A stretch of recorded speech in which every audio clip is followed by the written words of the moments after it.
Welcome to Whisperer of Madness. If you're enjoying the story, consider liking the video and subscribing. It really helps grow the channel and this community. The Bright Knight sect disciples guarding the boundary marker didn't dare to dismiss him, but neither could they simply let a visitor see the sect master on demand. They turned their eyes toward Ding Songyan standing behind them to the side and raised their voices. Junior Brother Ding. Ding Songyan had just followed a sudden impulse to use a finger as a sword and prod at the column of ants, thoroughly disrupting their march, when he heard someone calling his name. Somewhat at a loss, he looked up and turned toward the boundary marker. Junior Brother Ding, this young hero is Pan Yunju of the Pan family of Bao Province's Eastern Plains Prefecture. He has urgent business with the sect master. Mind troubling you to announce his request for an audience? The disciple relayed the situation. Ding Songyan gathered his wandering thoughts, rose to his feet, and smiled. Right away! He shook out his hands and set off toward the stone steps leading up to the mountain peak. The disciple guarding the marker turned to Pan Yunju. The one who just left is the sect master's newly recruited direct disciple. I'll take you to the Lampworm Pavilion to wait. The Lampworm Pavilion was the Bright Knight sect's guest hall, staffed by several welcoming attendants.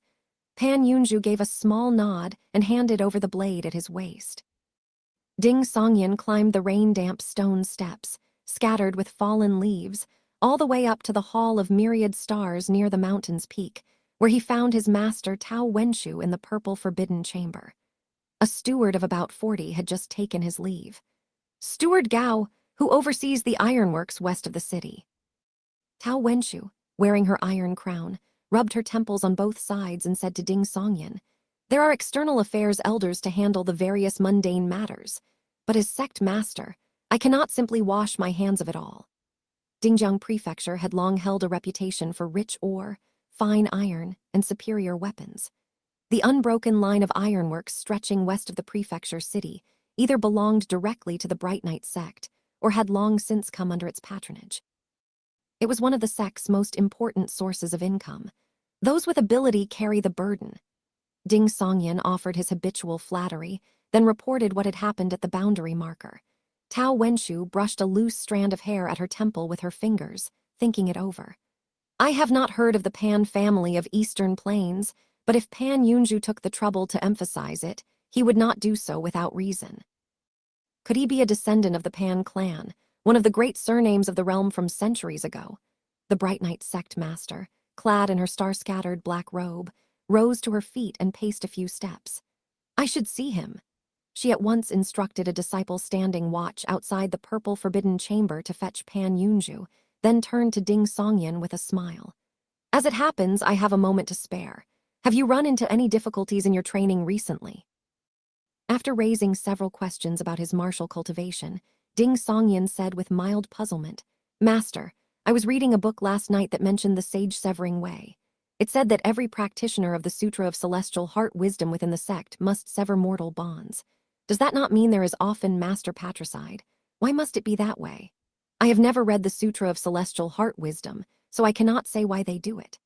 Tao Wenshu thought back for a moment. Apart from Demoness Jai, practitioners of the Sutra of Celestial Heart Wisdom for the past 200 or 300 years do not appear to have killed their own masters. Ding Songyan was a little stunned. He had assumed it was standard practice within the sage severing way. Tao Wenshu deliberated and said, Practitioners of the Sutra of Celestial Heart Wisdom most likely have an entire set of methods to reshape a disciple's loves and hatreds, grudges and desires, and their whole approach to the world. By the time the disciple completes their training, they feel nothing but tearful gratitude toward their master for giving them this opportunity, not the slightest desire for revenge. When Yan Yang disappeared in his search for Kunlun, Jai Hani may not yet have reached maturity. It is no surprise the conditioning was never completed. She subsequently emerged victorious from the killing contests among young fellow disciples, was rewarded with the last remaining flesh of Taowu, and rose to the top in a single leap. She made her debut in the Jianghu at 17 as a grandmaster at the perfected Dharma realm. Incomplete brainwashing is not the same as no brainwashing at all. It's no wonder Master Yan knew without asking a single question that he was done for the moment he saw it was Jai Hani. Still, a cultivation art that demands the right state of mind, yet requires its practitioners to be deceived and brainwashed from childhood. Is that right? Ding Songyin nodded, lost in thought. Before long, Pan Yunju arrived at the purple forbidden chamber. He faced Tao Wenshu and moved to perform a full prostration.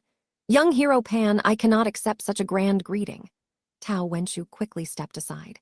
Ding Songyin stared in bewilderment. Is he trying to take her as a master? Nobody asks to be taken on as a disciple the moment they meet someone. Even shameless as I am, I'll never dare go that far. Seeing this, Pan Yunju rose with a bitter smile. Senior, I truly have something to ask of you. Even more, I can't accept your bow. Tao Wenshu's brow creased slightly. I never make careless promises about things I cannot do. Pan Yunju drew a breath and let it out slowly.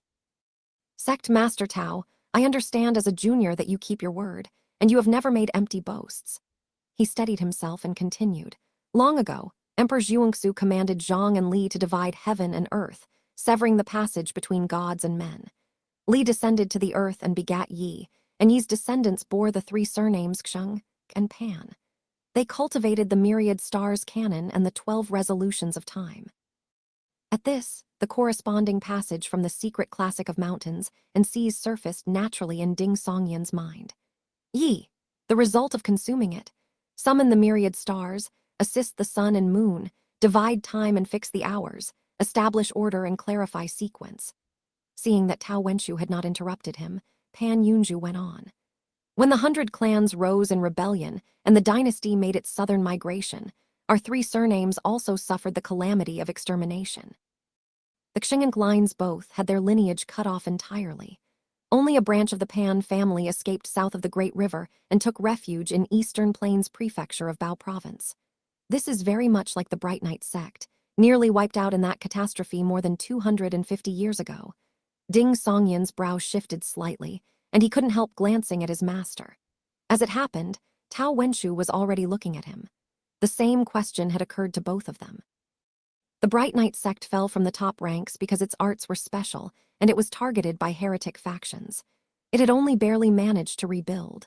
But you, the Pan, Xing, and clans, why were you exterminated? As one of the great surnames of the realm in those days, they could not have come to such an end without being deliberately targeted and besieged. Was there something special about their arts as well, or some other reason entirely? Noticing their expressions, Pan Yunju said bitterly, our Pan family forebears also never understood why this calamity befell them, and were already powerless to seek out the truth. After reaching Eastern Plains Prefecture, the 12 resolutions of time were lost entirely. Only the first half of the myriad stars canon survived, and even that is missing the viscera installation methods and the aperture forging methods for a number of corresponding apertures in the Great Proliferation realm. As a result, for more than 200 years no descendant has been able to reach the Dharma realm, and completing it has proved equally impossible. Even worse off than the Bright Knight sect. I had just been thinking the 12 resolutions of time sounds like a fine art and was hoping to have a look at it. Ding Songyin felt a pang of regret. His foundation was not yet solid, and he had not spent much effort on the dividing the 4 seasons trait. A reference like the 12 resolutions of time would certainly have been of great benefit.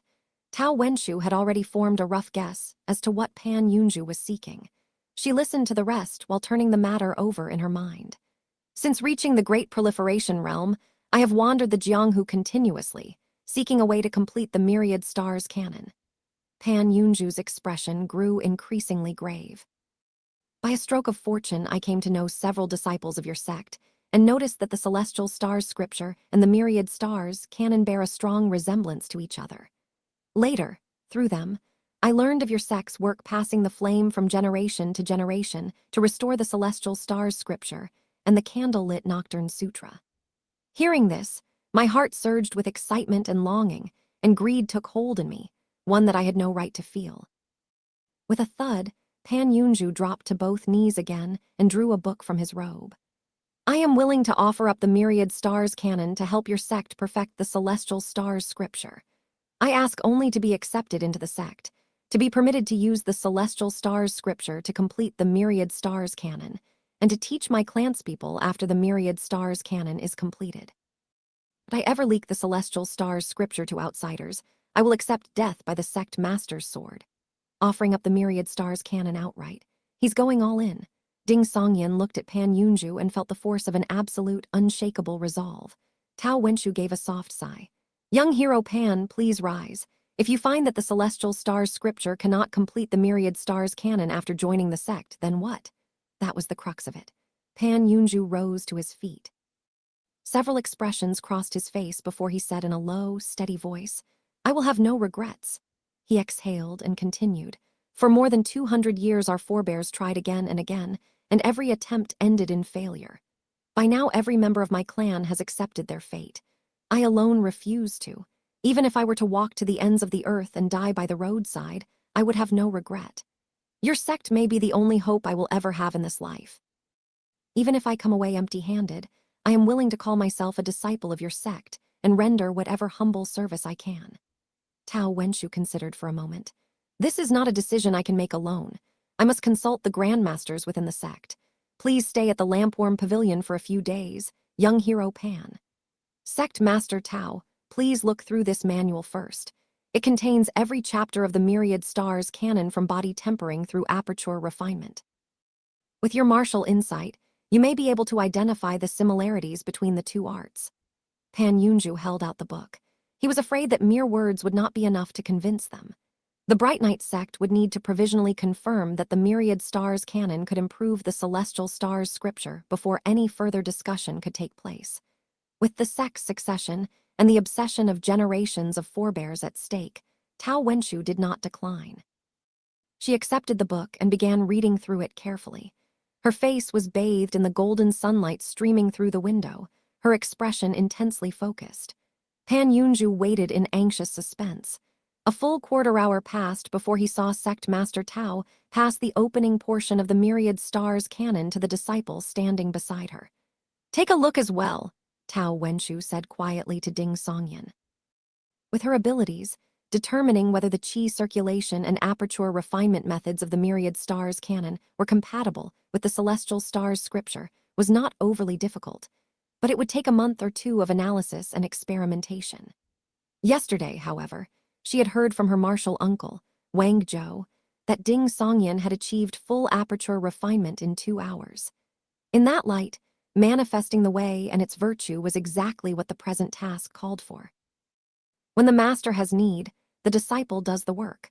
Under Pan Yunju's puzzled, bewildered, and astonished gaze, Ding Songyin accepted the book as though there was nothing at all unusual about it. He quickly leafed past the body tempering and qi cultivation chapters and turned his attention to the visualization charts, which ran to a full 28 pages. The hazy seed within his sea of consciousness turned, and his mind split in two at once.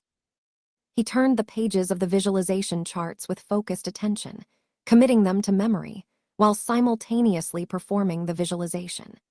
In less than the time to drink 2 cups of tea, all 360 apertures in his body were circulating according to the method described in the myriad stars canon, clear starlight transforming into true qi. The celestial stars scripture first cultivates the unique qualities of individual stars, then derives the underlying principle to gather them into a full starry sky. It moves from chaos to order, a perfect match for me. The myriad stars canon, by contrast, emphasizes the orderly movement of the sun, moon, and stars from the very beginning of aperture refinement, and stresses the connections between apertures. It's no wonder its true qi is called star sequence true qi. Whether the Great Proliferation Realm chapter of the Celestial Stars scripture can be completed remains to be seen, but it must be of use to the celestial stars formation, which is missing critical parts. Being a formation technique, it surely places even greater emphasis on principle and sequence. With that thought, Ding Songyin raised his right hand. He pressed a slow palm toward his master. Though puzzled, Tao Wenshu met it with her myriad star true qi. The moment their palms met, she felt the strange beauty of the sun, moon, and stars moving in accordance with their natural principle. This true qi was different from myriad star true qi yet closely related to it, a character entirely its own. Songyin has already cultivated star sequence true qi. Tao Wenshu's gaze froze for an instant. Pan Yunju, watching from nearby, grew more and more bewildered. Is the master consulting the disciple? Ding Songyin withdrew his right palm and turned his attention back to the manual, leafing through the introductory saber arts it contained. The saber art had a beauty of clear, defined order. "Excellent saber art." He offered a word of praise and returned the manual to Tao Wenshu. Tao Wenshu took a few more glances and looked up at Pan Yunju, saying, "Young hero Pan, do you mind if I show this manual to the grandmasters in the sect?" It is precisely what I had hoped for, though I dared not ask. Pan Yunju cupped his hands in salute without the slightest hesitation. Once an attendant had escorted him to Lantern Warm Tower for lodging, Tao Wenshu turned aside and looked at Ding Songyan. "You mastered the star sequence True Qi?" "Not quite. I only derived it. To use it again, I would need to study the visualization diagram afresh and spend considerable effort on the derivation." Ding Songyan did not boast. He told it as it was. "Then what is the matter with the myriad star True Qi?" Tao Wenshu asked, puzzled. Ding Songyan smiled in embarrassment. "That was done using the secret method by which Yan Changking instructed me. It involves converting the corresponding state into a bodily instinct. It consumes primordial essence and lifespan. I presently intend to use it only for the myriad star True Qi and the candlelit True Qi." He spoke with complete candor and concealed nothing, lest his master think too highly of him and in future, whenever a promising art came to hand, would say, "Songyan, give this one a try." How much primordial essence and lifespan did he have to squander? Tao Wenshu understood at once and asked nothing further. From the fact that Ding Songyan could conceal his physical abnormalities, she had long since formed her suspicions, but if her disciple did not raise the matter, neither would she. She only told him that this concealment method could hide from grandmaster peers, but it could not hide from grandmasters who had unique techniques, such as those from the Bright Knight sect. Moreover, this concealment method did not have much effect on changing one's appearance. It could only change one's appearance back to the past or the future within a certain range. It was the same for one's physical size. It could not hide from people who were familiar with him. Good, steady, and measured, not blindly chasing advancement. In the world today, things that can extend one's lifespan grow ever scarcer. Tao Wenshu offered a word of praise, then after a moment's thought said, "Go and call on Pan Yunju in a while. Exchange a few moves with him." Ding Songyan understood the moment he heard it.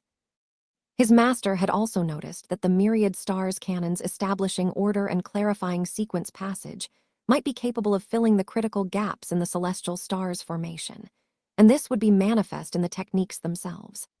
Capable as Tao Wenshu and Ding Songyan were, they could easily master the introductory saber techniques in the manual within a matter of days. Yet without the star sequence True Qi, the subtleties could not be fully expressed. Sparring with Pan Yunju and drawing insight from actual combat would yield a far deeper and clearer understanding. "Yes, master," Ding Songyan agreed with delight. He even felt some excitement. Was his first real battle about to arrive? Killing Master Yan did not count. Master Yan could neither strike back nor move his feet. Even the celestial heart imprint had been suppressed by Demoness Jai. Master Yan's feeble attempts to writhe away had to contend with his open chest. As for sparring with senior brother Wan and senior sister Zhang, they had used familiar sword arts against him, and the focus had been on feeding him moves. It could hardly be called real combat.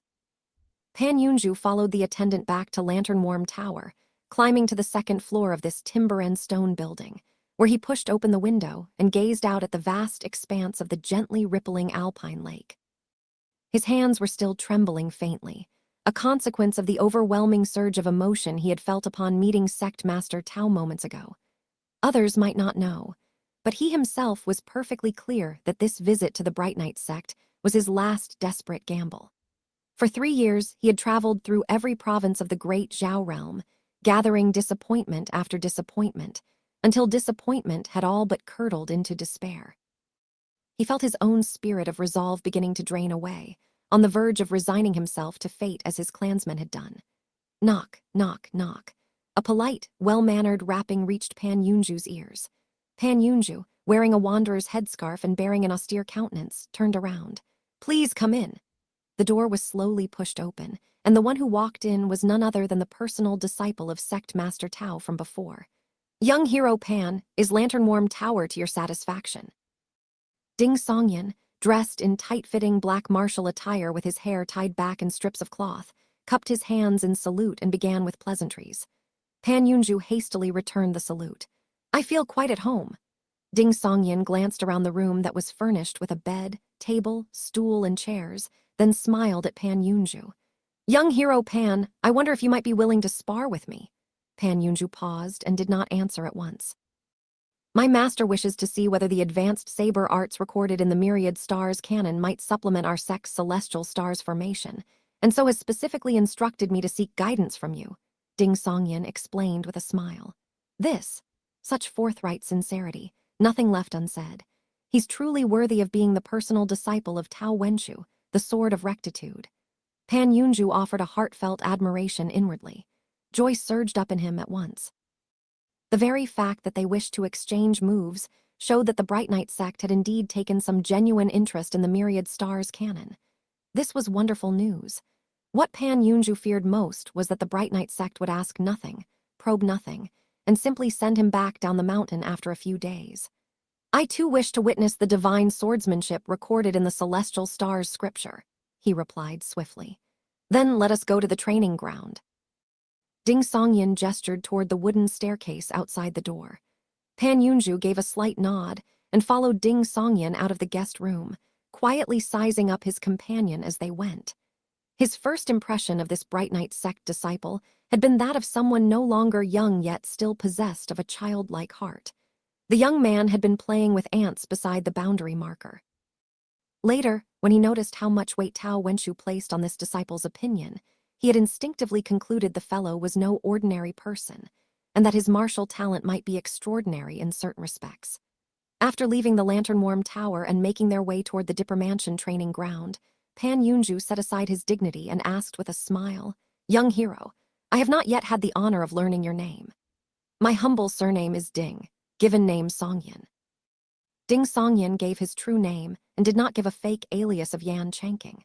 When the two of them stepped into the Dipper Mansion training ground, Wan Guheng was already there. Though his nature was easygoing and unhurried, he had walked the Jianghu and knew the dangers of the martial world, so his daily training was taken seriously. He simply never did extra practice. Even so, his advancement in cultivation and his mastery of sword arts already surpassed what senior brother Su Julong had achieved. Su Julong had once lamented to Ding Songyin that people simply cannot be compared to one another. Through his own slow, grinding effort, he had now reached the perfected Great Proliferation realm, yet the hope of advancing further to become a grandmaster was vanishingly slim.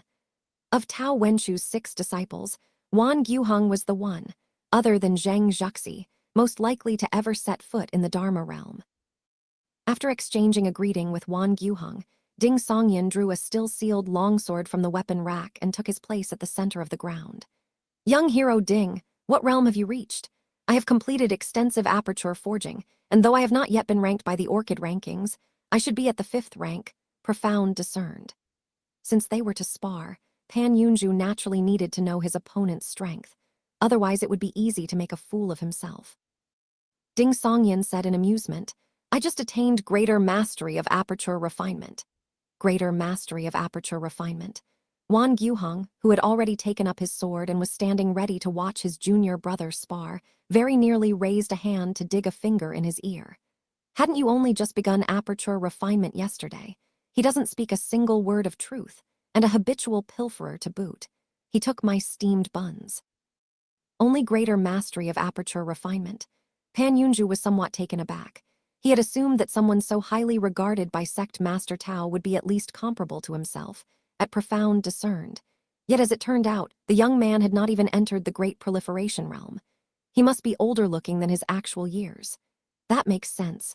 Otherwise, such a childlike heart would be hard to explain. Pan Yunju lifted a still-sealed saber, weighing it in his hand.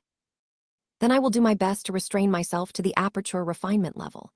I'll do my best too, Ding Songyin replied silently to himself. Please, begin. He made a gesture, inviting his guest to strike first without worrying about the difference in realm. Pan Yunju did not stand on ceremony and said seriously, It's my pleasure. My saber art is the Sun Moon Divine Saber, not the introductory saber arts recorded in the manual just now. Sun Moon Divine Saber. The one who posed the question was Wan Guheng, watching from the sidelines. He had never heard of it. Pan Yunju had been waiting for exactly that question and smoothly replied, It is the most powerful saber art recorded in the myriad stars canon. The stars of the celestial heavens are, at their core, pairs of the sun and moon. Yang is the sun, yin is the moon, brightness is the sun, darkness is the moon.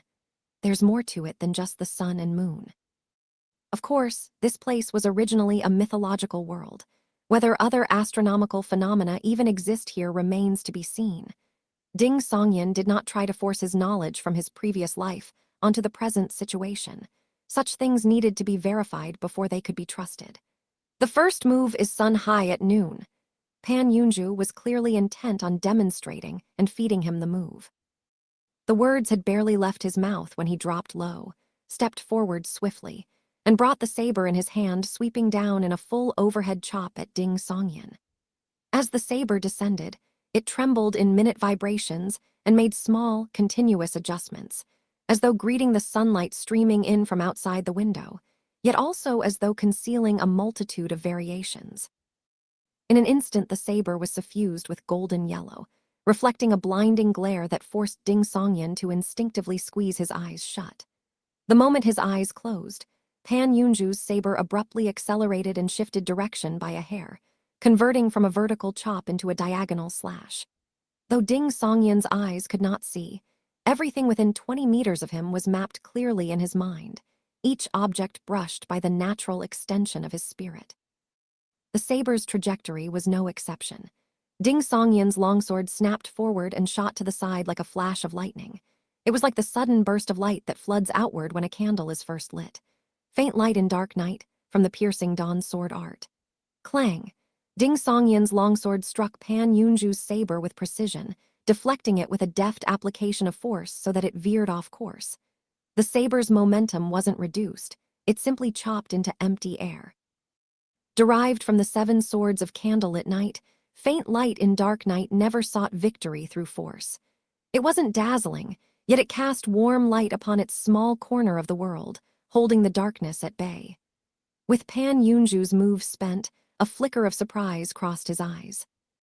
Though he had held back with this move, focusing more on demonstrating the subtleties of the sun-moon divine saber and its compatibility with the celestial stars' scripture, he had still not imagined that Ding Songyan would counter it so effortlessly, and with nothing more than a plain, simple introductory sword technique at that. So this is his martial talent. No wonder Sect Master Tao held him in such regard, allowing him to examine the manual on the spot. Realizing that he himself was full of openings, Pan Yunju pressed his heel down quickly, spun his body, and the saber suddenly vanished from Ding Songyan's sight. With his back turned to Ding Songyan, he let the motion carry him into a diagonal rearward slash with the saber, pivoting his body around to the side. His hands seemed to possess a strange translucency, such that the blade appeared to vanish uncannily one moment and come slashing in without warning the next. Sun sets, moon rises. Ding Songyan, having blocked Pan Yunju's first blow, offered a silent apology in his heart. "My apologies, I forgot to switch off my cheat." He hastily reined in his spirit, pulled his arm back, and leveled his sword horizontally before him, catching Pan Yunju's spinning diagonal slash. Clang! As Ding Songyan's longsword reverberated, his wrist suddenly flipped and he used the rebounding force to strike back. The sword traced an exquisite little circle, then instead of withdrawing, advanced. Its radiance erupted and shot like a flying star, streaking across the heavens straight at Pan Yunju's chest. Starlight candle flame! What a beautiful counter! Watching from the side, Wan Gyuhong could not help letting out a sharp intake of breath. Pan Yunju's saber had been knocked aside. Faced with Ding Songyan's rebounding thrust, which bore straight for his chest, he was in genuine and extreme danger. In a flash, he twisted his body half to the side and leaned back, driving force through his waist and hips, his entire left leg snapping taut and cracking upward like a whip. The kick connected with Ding Songyan's blade, sending it slanting off to the side. Flying Star Moon Rush. Beyond its saber techniques and footwork, the Sun-Moon Divine Saber also encompassed movement techniques, kicks, palm strikes, and fist techniques, all in service of the saber art. Slash, slash, slash. Seizing the moment while Pan Yunju had not yet regained his footing, Ding Songyan thrust out several more sword strokes. His moves came in an unbroken chain, forcing Pan Yunju to scramble frantically from side to side. Only by drawing on every last resource did Pan Yunju manage to avoid being overwhelmed. Pan Yunju was drenched in cold sweat, his back soaked through. Apart from holding his power below the Great Proliferation realm, he had long since abandoned the slightest trace of underestimating his opponent. He now only regretted having been too overconfident at the start, focused entirely on demonstrating moves and showing off the subtleties of the Sun-Moon Divine Saber, and so had failed to seize the initiative and fallen into a passive position. The two of them circled continuously across the training ground, the clear ring of saber-meeting sword punctuating the air. Pan Yunju, who was at a disadvantage, tried time and again to turn the tide, yet beneath Ding Songyan's seemingly unremarkable chain of sword strokes, he could only react passively and found no opening for a counterattack. One misstep, and every step thereafter was wrong. In the heat of the fight, just as Pan Yunju was about to step to his own right, his opponent's left, he saw Ding Songyan's sword tip give a faint tremor and thrust toward him, and quickly folded his waist like a wave, pivoting left instead. His posture had not yet settled into place.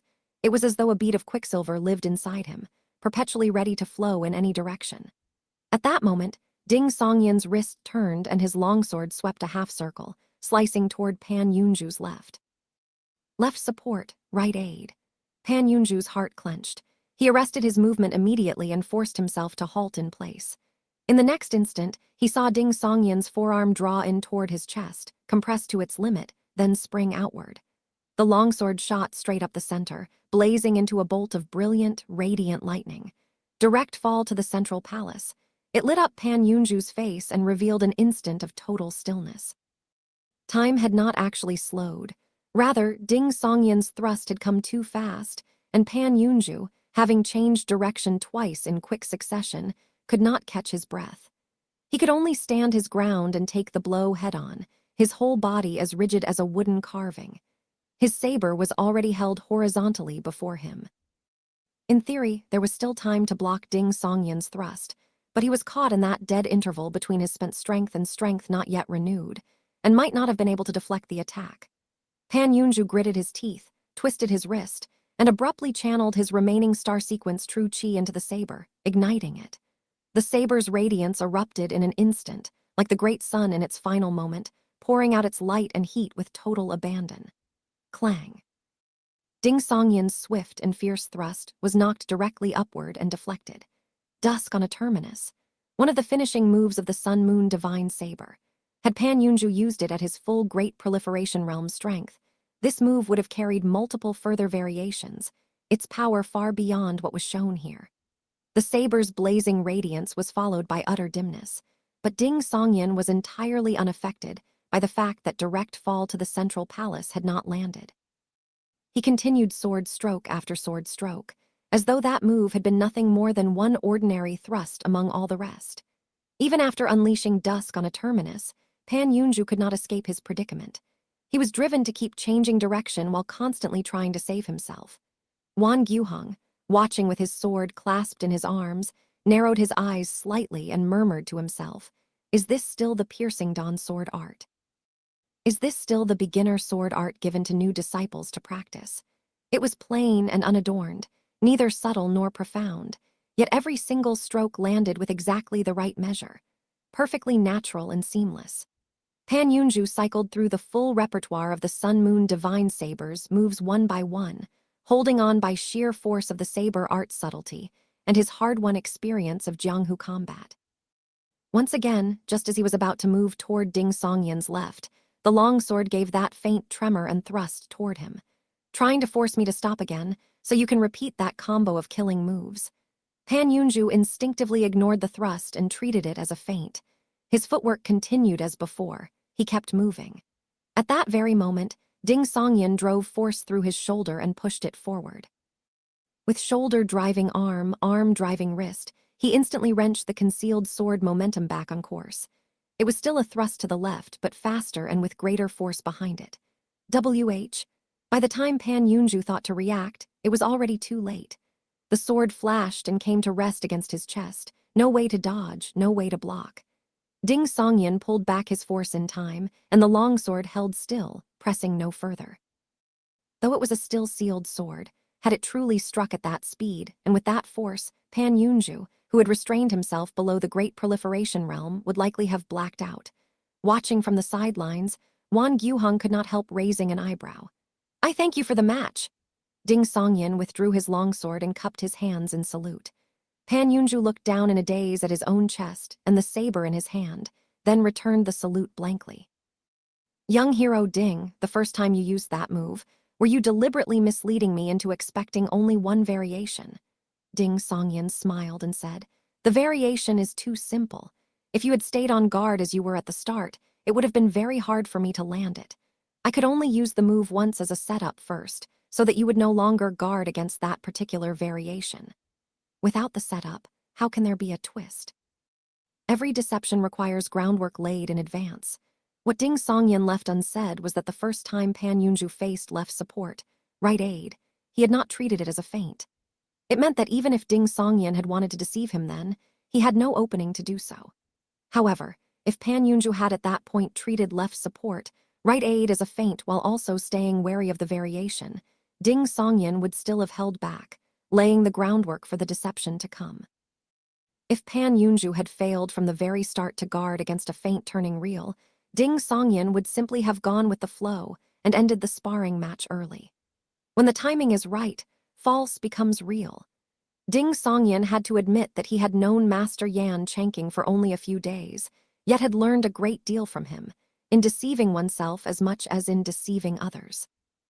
Thinking of how Master Yan had also gifted him the Chaos Remains, the Celestial Heart Seed, and the first half of the Celestial Heart Art, not only had these helped him make a quantum leap in strength, they also allowed him to conceal his outward abnormalities on a daily basis and cultivate the myriad star true qi within 2 hours.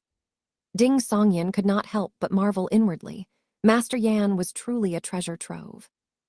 Having heard Ding Songyin's answer, Pan Yunju paused, then blurted out, "You had this in mind from the very beginning."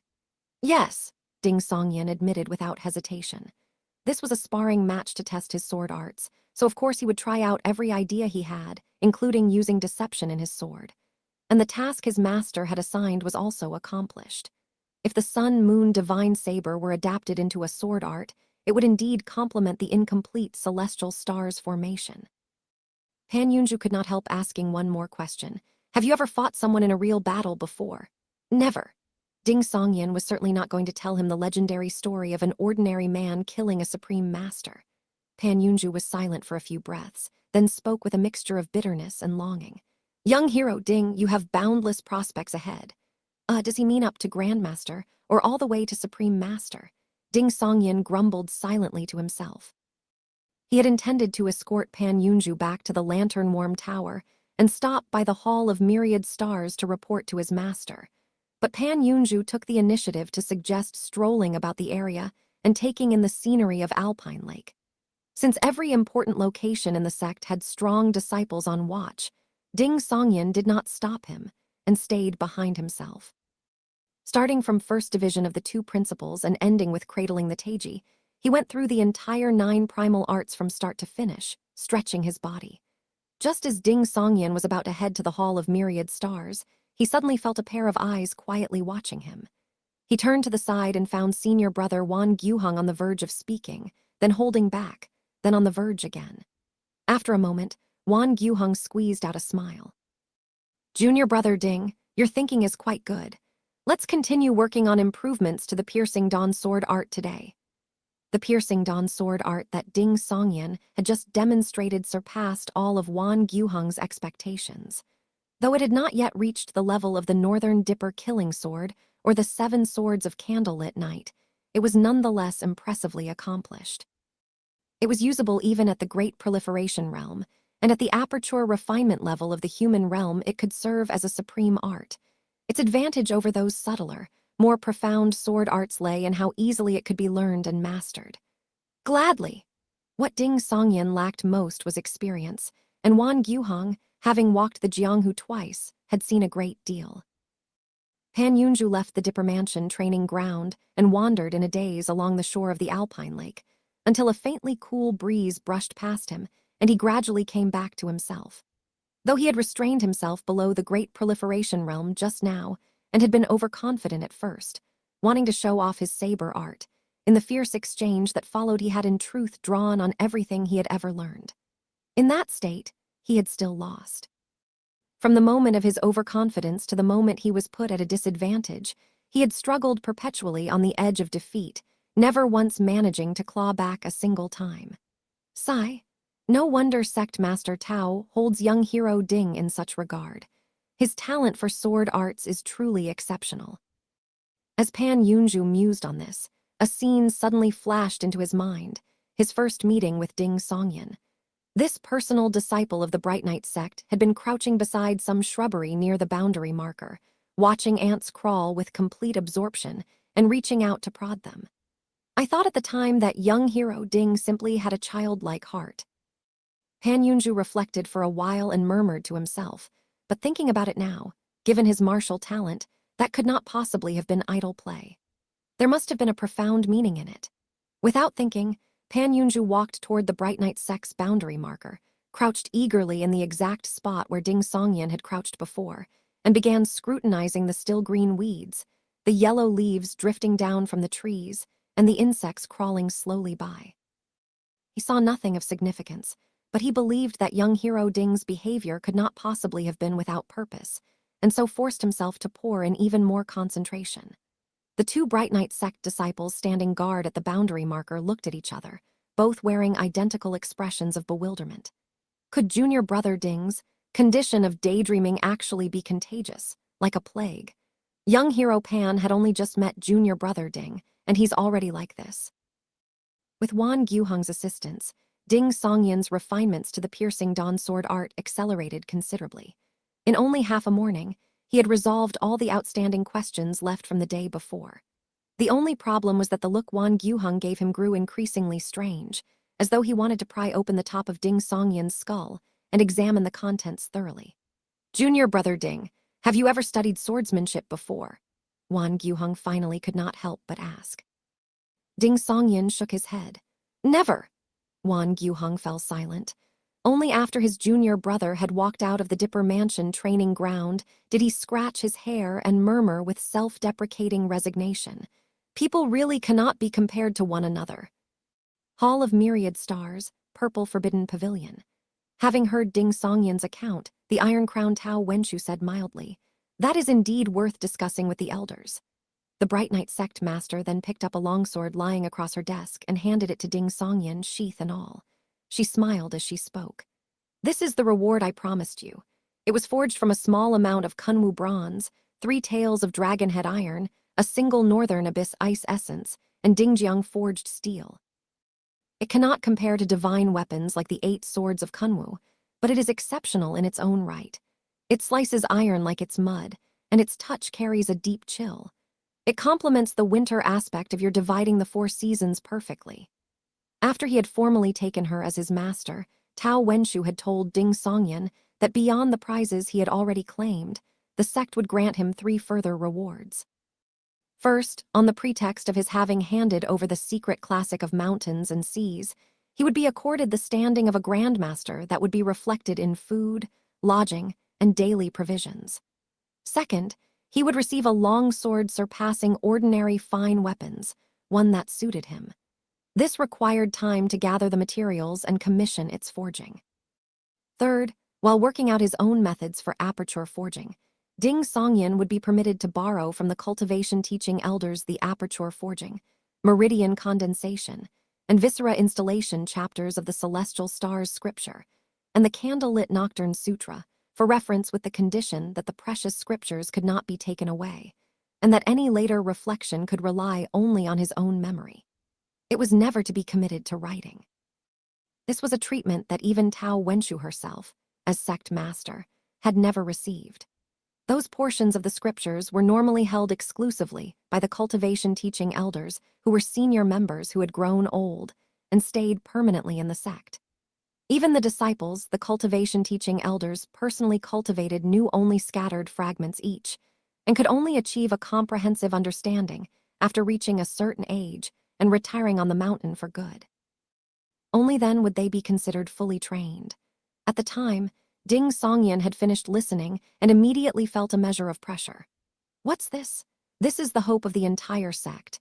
He took the longsword and first examined the scabbard.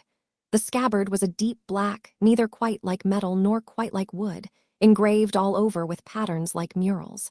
It appeared to have figure after figure of humans laboring through the darkness of the night. Though no one held a candle, it suffused the spirit of candlelight illuminating the darkness. With a clear ring, Ding Songyan drew the sword.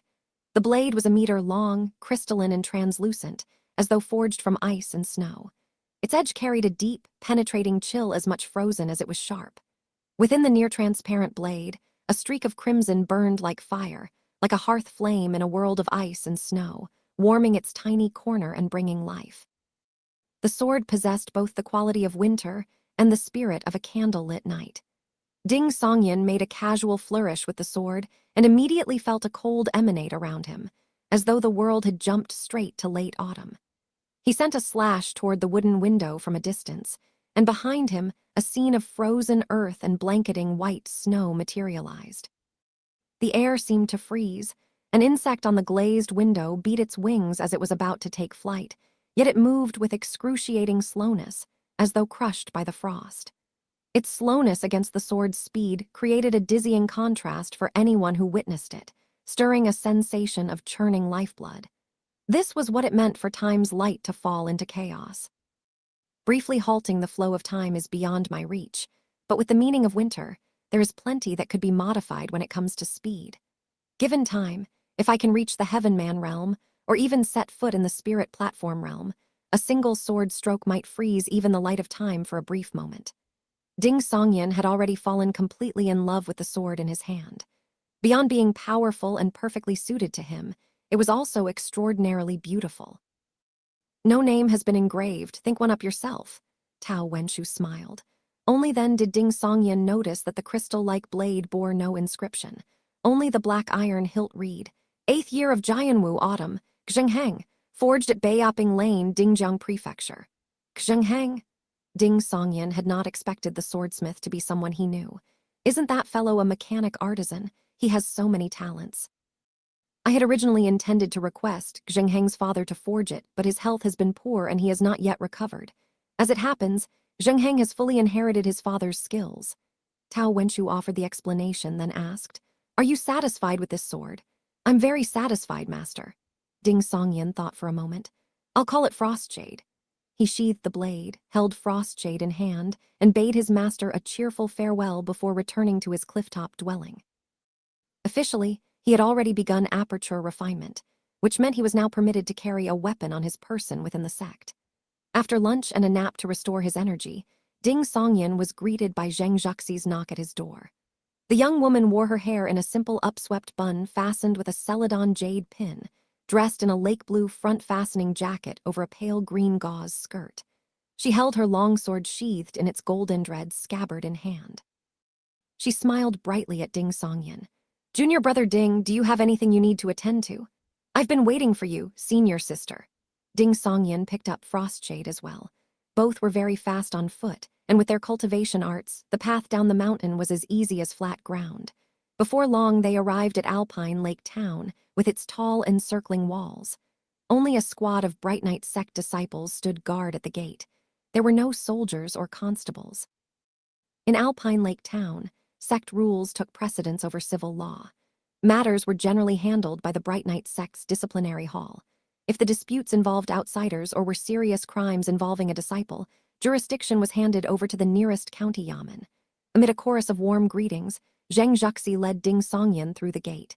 "Candied haws for sale, candied haws for sale, 4 coins a stick."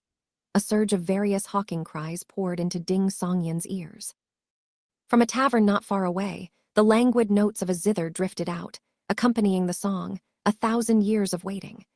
Vendors selling hairpins and jewelry, children's toys, sling stones and arrows, cloth scraps and needles, and all manner of goods lined both sides of the main street. It was bustling and lively. Ding Songyan was suddenly struck with the feeling of returning to the human world, a world of hedonism.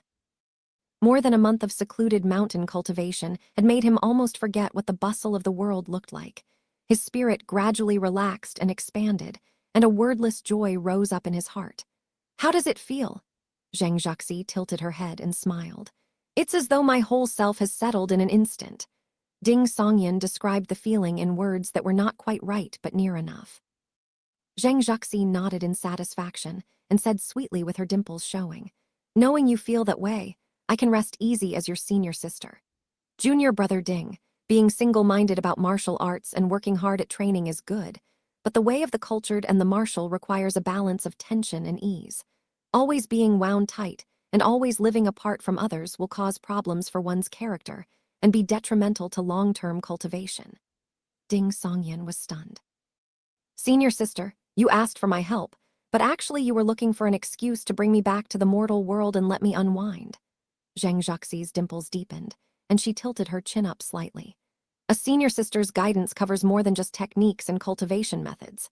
She also needs to look after a junior brother's well-being. Ding Songyan said, half amused and half genuinely moved. Then I'll have to properly repay you later, senior sister. Don't worry, there will be plenty of chances. Zhang Zhaxi turned with a slight swirl of her skirt and led Ding Songyan on a leisurely stroll through Alpine Lake Town. Though it was called a town, it had in truth grown to more than 10,000 residents. Its layout had 3 main streets running in each direction, supplemented by dozens of lanes. As they walked, Zhang Zhaxi gave a running introduction for her junior brother. This is Worthy Ancestors Street. There's a place here that puts on folk opera performances. This is the May family eatery. I love their sheep intestines most of all. Heard that? Your legend of the white snake has made it all the way to Alpine Lake Town, and it's very popular. This is my family's place. When father comes to Alpine Lake Mountain, staying inside the sect is inconvenient in all sorts of ways, so he bought a courtyard here in Mountain View Lane. Ding Songyan picked up opera masks and pottery to look at as he went and cooperated with a question. Senior sister, is it always your father who comes to Alpine Lake Town? Zhang Zhaxi shook her head with a smile. My mother tends to aggregate matters related to Flame Capital before dealing with them in person. When my father is away from Flame Capital, she also brings me back to Changhua Prefecture around the new year, the Changhua Prefecture in Du Province. Du Province was where the Five Saints sect was based. Master and her husband seemed to be on very good terms. Noticing that Zhang Zhaxi kept glancing about here and there, Ding Songyan lowered his voice and asked, Senior sister, what are you looking for? Is there something I can help with? Zhang Zhaxi pulled her gaze back and likewise dropped her voice. I brought you to Alpine Lake Town for a stroll not only to help you unwind, but also to serve as cover for me. Cover. A thought surfaced immediately in Ding Songyan's mind. As the daughter of the sect master, a rising talent admired throughout the sect, someone whose fine reputation has spread all the way to Dingjiang Prefecture, you would still be the center of everyone's attention even if you wore a burlap sack. Zhang Zhaxi cleared her throat and spoke wistfully. Every year in November or December, the sect recruits new disciples. Many from wealthy families arrive as early as July or August and take up residence in Alpine Lake Town. Over time, they become acquainted with people from the sect, and by the time the selection comes around, they may have found someone willing to put in a word for them. This is unfair to those of limited means or those in outright poverty. They can only afford to arrive a few days before the recruitment and cannot stay long, which makes it impossible for them to get to know sect disciples and stewards. I've been coming to Alpine Lake Town often lately to see which foreigners are getting too close to sect stewards and disciples, and noting it mentally. But everyone knows my temperament, and they would never let me see what they're up to under ordinary circumstances, so I could only ask you to serve as cover. This is truly something you would do, senior sister Zhang. Ding Songyan asked with a smile. And once you've seen it and noted it down, then what? If someone of insufficient talent is being brought in through connections, I will inform my mother, Zhang Zhaxi said plainly and openly. If they have genuine talent and truly deserve to enter the sect, I can't do much about that. I would simply not recommend allowing someone of such crooked character to cultivate the candle-lit Nocturne Sutra. Senior sister, somehow I feel like it's a veiled critique of me. I'm exactly the sort of person who likes to work connections. Though after making my quantum leap and dedicating myself to martial arts, I've thought much less about that sort of thing. It's fine, it's fine. I derived the candlelit Nocturne Sutra's cultivation art through the Chaos Force anyway, so the question of whether my character matches it doesn't really apply. Ding Songyin grumbled to himself inwardly. Zhang Juxi glanced at the sword in his hand and changed the subject. The sword they promised you has arrived. Yes, I named it Frostshade. Ding Songyin drew the sword halfway from its scabbard to show Zhang Juxi. What a beautiful thing. Zhang Juxi's eyes lit up with admiration. She smiled warmly and said, My sword is called Autumn Water. Yours is Frostshade. They correspond to autumn and winter. We're truly senior sister and junior brother. Come on, let me pick you a sword tassel. Zhang Juxi was just about to pull Ding Songyin toward a street stall selling sword tassels when a Bright Knight sect disciple hurried over, breathless. Junior sister Zhang, someone has been possessed. Could you come and see whether your candlelight sword intent can deal with it? Within the Bright Knight sect, few primarily cultivated the Candlelit Nocturne Sutra, and fewer still had developed candlelight sword intent while in the Great Proliferation realm. Zhang Juxi was one of them. Possessed. Ding Songyin's eyebrow moved. Of course. Zhang Juxi stepped forward without hesitation and led Ding Songyin along to follow. Author's note: the values of feet varied considerably across different dynasties. Hence, familiar terms like 9-foot man sound odd. For consistency, this novel uses 1 foot equals 24 centimeters. The possessed person was a shop assistant at the Tongfu Inn on Worthy Ancestors Street. With his hair wild and loose, he was crawling on all fours, drooling at the corners of his mouth. Snarling, he lunged in every direction, only to be driven back among the overturned tables and chairs by longswords gleaming with cold light.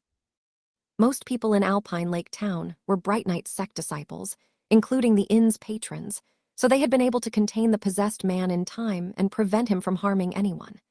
When Ding Songyin and Zhang Juxi arrived at the Tongfu Inn, the possessed man was facing down several Bright Knight sect disciples, emitting low, savage roars. What sort of thing has possessed him? Ding Songyin immediately opened his yin eyes. He saw a black shadow, twisted like a serpent, clinging to the inn assistant's body, reeking with a dense and chilling malevolence. Not a Yao, not a ghost, but a spirit creature. Ding Songyin halted about 20 meters back and watched as the Bright Knight sect disciples ahead parted to either side, opening a clear path for Zhang Juxi straight to the possessed man. Zhang Juxi did not hesitate. She drew her sword with a clear ring, and the blade of Autumn Waiter suffused a warm, amber glow. She sprang forward on her toes, robes billowing as she darted left and right to confuse the possessed man. The possessed man paid no heed to feint or reality, his dark red eyes fixed on Zhang Juxi's figure as he roared and lunged at her. Zhang Juxi stepped aside and thrust her sword forward, striking directly for the center of his brow. The warm amber radiance of the blade flared considerably brighter, like a lamp with its excess wick trimmed away. To Ding Songyin's eyes, the candlelight sword intent enveloped the evil entity, likely a spirit creature, and began dissolving its phasing figure. But Zhang Juxi's cultivation was still relatively shallow, and the follow-through fell short. She managed only to wound the serpentine black shadow without scattering it in a single blow. The possessed man let out a roar of pain, the red in his eyes deepening further. He then threw himself at Zhang Juxi with reckless abandon. He was extraordinarily agile, bounding up and dropping low, like a great gibbon. Zhang Juxi only wanted to exorcise the evil, not harm the person, so she found herself hampered, barely holding on through the candlelight sword intent alone. Ding Songyin clicked his tongue, shook his head with a smile, and took 2 steps forward. The possessed man, along with the serpentine black shadow clinging to him, suddenly froze and began to tremble uncontrollably. Zhang Juxi did not understand what had happened, but faced with the opportunity, she instinctively raised her arm and thrust, driving the warm amber candle flame into the center of the possessed man's brow.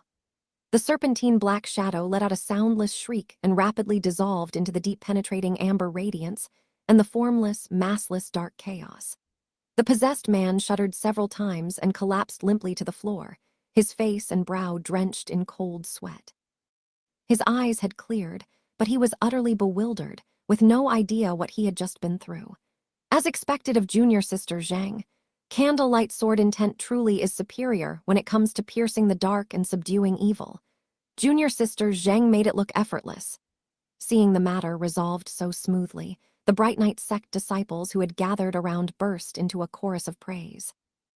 They had to admit that though junior sister Zhang's realm was relatively low, She possessed a truly exceptional candlelight sword intent. Most of their fellow disciples who primarily cultivated the candlelit Nocturne Sutra had to reach form transfigured before they could develop this sword intent. However, Zhang Juxi was rather confused. She did not understand why the possessed man had suddenly frozen, giving her the chance to neutralize him without causing injury. Even less did she understand why the evil entity that had withstood the first sword stroke dissolved so quickly under the second, when she had already braced herself for 2 or 3 more strikes. Senior sister is truly impressive. Ding Songyin came over with a smile. Zhang Juxi looked at him and murmured, almost to herself, "That's it. Of course, doesn't it just show how formidable your candlelight sword intent is, senior sister?" Ding Songyin offered a casual compliment. Zhang Juxi shot him a sideways look. "Tell me the truth." This junior brother of hers was good in every other respect, but his storyteller background had left him prone to exaggeration. "Well, the evil entity was probably gravely wounded by your first sword stroke, which is why it couldn't withstand the second." Ding Songyin offered Zhang Juxi a convenient explanation. Zhang Juxi tersely acknowledged.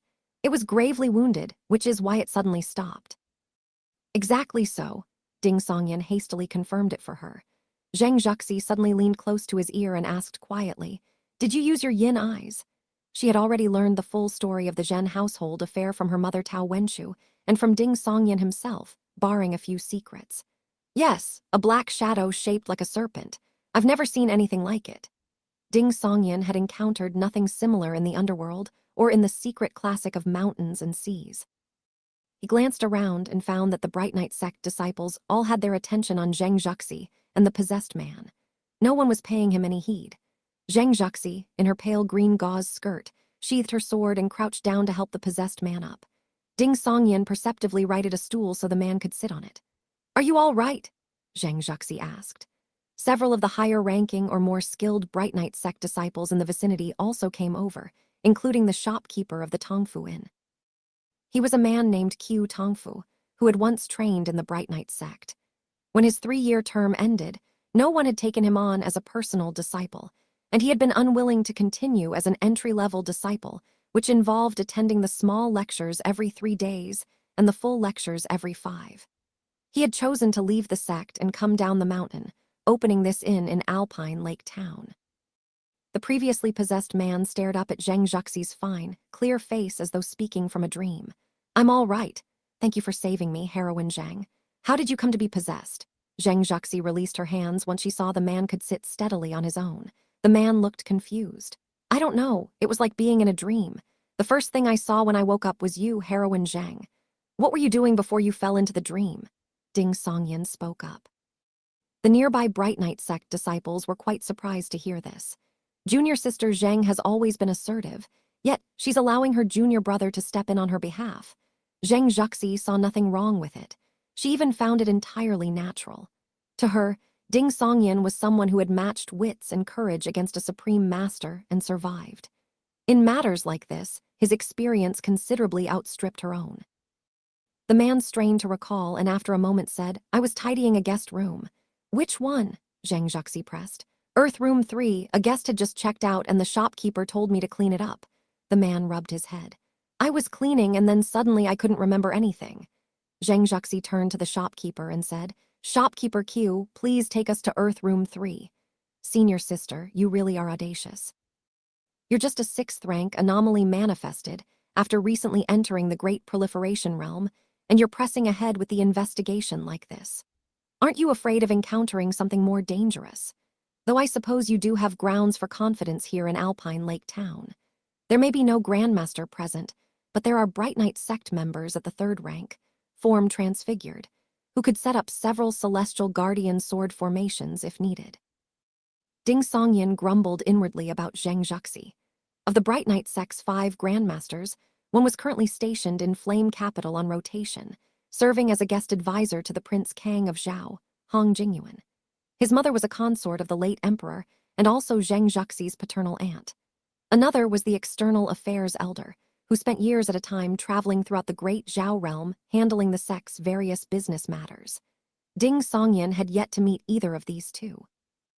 Of the remaining 3, besides sect master Tao Wenchu, there was Grand Elder Wang Zhou and Tao Wenshu's martial sister Yan Jingxian. Currently, 6 Bright Knight sect disciples had reached the perfected Great Proliferation Realm with a prospect of stepping into the Dharma Realm, though which of them would break through remained to be seen. The step from the Great Proliferation Realm to the Dharma Realm was one that could not be achieved by merely accumulating resources and having a passable temperament.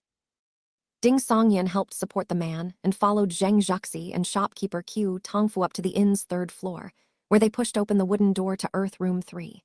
The room was in complete disarray. Everything except the bed had been overturned onto the floor. "Did you do this?" Ding Songyan looked at the man beside him. The room was within 20 meters of him, and he had keenly sensed the traces of malevolent energy still lingering there. The man was not sure whether to nod or shake his head. "I don't remember. Why does that answer sound so familiar?" Ding Songyan suppressed a laugh and watched as senior sister Zheng Zhuxi's eyes took on the warm amber glow of candlelight. Zheng Zhuxi surveyed the room and also perceived the concealed darkness lurking within it. "It is here," she nodded gravely. Ding Songyan, Zheng Zhuxi, Qiu Tongfu, and several registered Bright Knight sect disciples searched the room for a while but found no trace of anything. "Shopkeeper Qiu, I'd like to look at the guest register." Zheng Zhuxi turned to Qiu Tongfu. The register was used to record guests' names, origins, and identifying features. Qiu Tongfu led Zheng Zhuxi, Ding Songyan, and the others back downstairs, recalling as he went. "I remember that the guest who had Earth Room 3 was a traveling merchant, selling silk and brocade. He checked out and left town about half an hour ago. He was generous with payment and showed no outward signs. Even if he had martial cultivation, it couldn't be very high." In the early stages of the Great Proliferation Realm, the 6th rank anomaly manifested rarely showed physical anomalies. By the 5th rank, profound discerned, some traces began to appear on the body. At the 4th rank, mortal surpassed, they became quite pronounced. That said, it varied from person to person. Some had a low realm but were powerful in combat, having earned their mortal surpassed ranking by repeatedly defeating opponents of higher rank through sheer combat ability, and might not actually show many physical anomalies. "No physical anomalies means either ordinary or very powerful," Ding Songyan murmured. "Like Master Yan. Like Demoness Jai." Zheng Zhuxi agreed entirely and did not echo Qiu Tongfu's assessment. Back on the ground floor of the Tongfu Inn, Qiu Tongfu retrieved the register from behind the counter and pointed to one of its pages. "This is him." Ding Songyan and Zheng Zhuxi leaned in from a comfortable distance and read the somewhat hurried writing. "Feng Zhengning, age 37, native of Jinyang Prefecture, Du Province, came to sell silk and brocade. Height approximately 71. Square face, thick brows, aquiline nose. A faint dark mole at the corner of the mouth. No physical anomalies." "Feng Zhengning." Zheng Zhuxi tilted her head toward the Bright Knight sect disciples who had followed them down. "Never seen him." The disciples all shook their heads. What Ding Songyan was thinking at that moment was how much of what had been recorded was actually true. He thought for a moment and said, "Is there anything notable about Jinyang Prefecture in Du Province? It's where the Yin-Yang sect's sacred altar is located." Zheng Zhuxi recalled after a moment's thought. The Yin-Yang sect, one of the 9 great sects in the world, one of the 2 sects and 3 clans of Great Zhao. I recall Miss Zio Qing mentioning that the only notable figure in the current martial world with the surname Jiang was Jiang Lanting of the Yin-Yang sect, who had made the martial world's Jade Tree rankings. To write Jinyang Prefecture, Du Province so openly, could this be malicious misdirection? Ding Songyan fell into thought. As far as Ding Songyan was concerned, it would be fine even if Feng Zhengning, suspected of rearing an evil entity, truly came from Jinyang Prefecture, Du Province. After all, every province and prefecture had its share of heretics. What he feared was that the man had deliberately fabricated his origins, intentionally writing Jinyang Prefecture, Du Province in the register.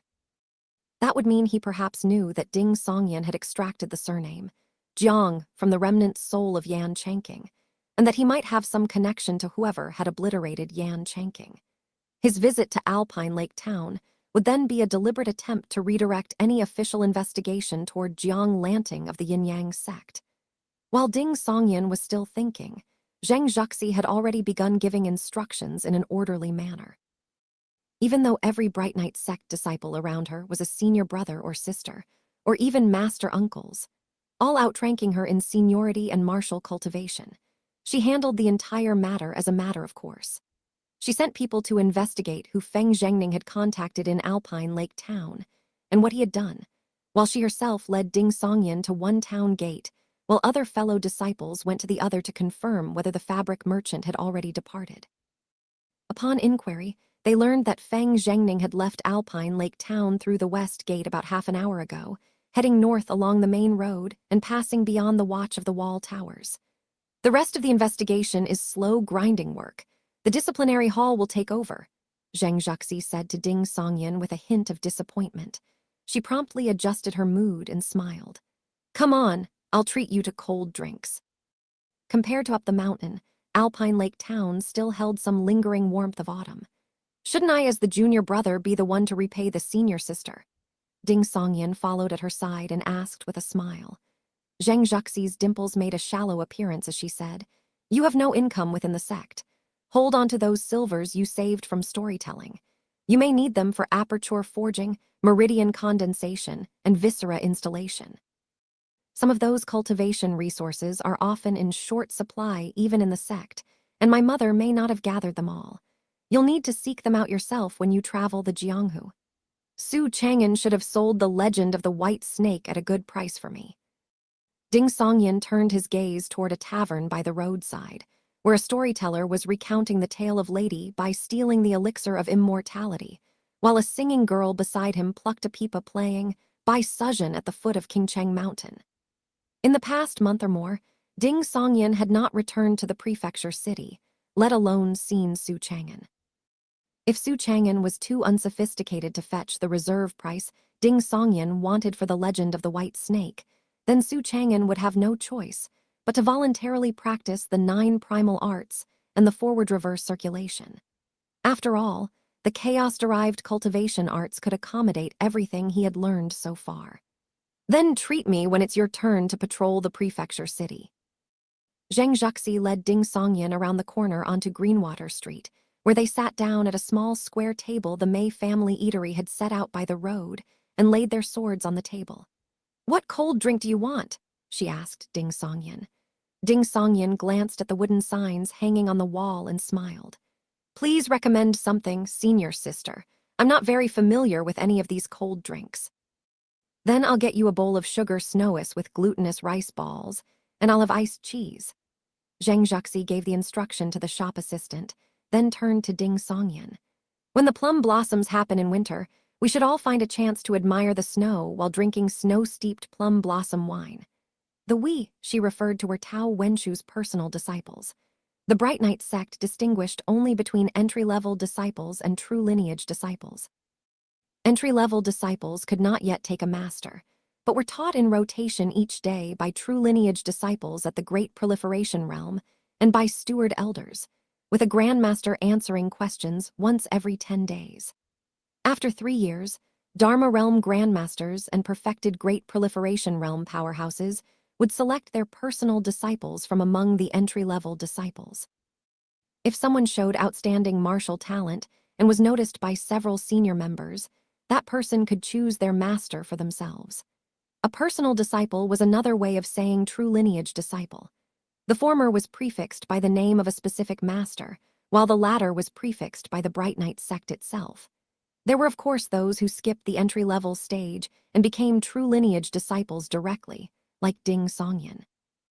As for Bright Knight sect members who had not yet reached the perfected Great Proliferation Realm and wished to take disciples of their own, they had to wait until they were at least 40 years old and their martial potential had been fully exhausted, so as not to interfere with their own cultivation. Before long, the shopkeeper of the Mei family eatery came out personally, carrying the iced cheese and the sugar snowis with glutinous rice balls, and set them in front of Zheng Zhaxi and Ding Songyan. A good-natured man in his early 30s, he smiled with genuine warmth. Young sect master, it's been a while. Young sect master. Zheng Zhaxi laughed and waved her hand. Don't call me that. The Bright Knight sect selects its leaders on merit, not by bloodline. The shopkeeper said stubbornly, In my heart, you are the young sect master. Unable to out-argue the clearly single-minded shopkeeper, Zheng Zhaxi exchanged a few pleasantries and sent him on his way. She stirred her iced cheese with a spoon and sighed to Ding Songyan. His name is Mei Changle. His father was a disciple of our Bright Night sect who died at the hands of heretics during a patrol mission. My mother gave the compensation according to sect rules, waived the shop's dues for 20 years, and promised that whenever he or his children wished to join the Bright Night sect to study martial arts, they could become entry-level disciples directly without going through any selection.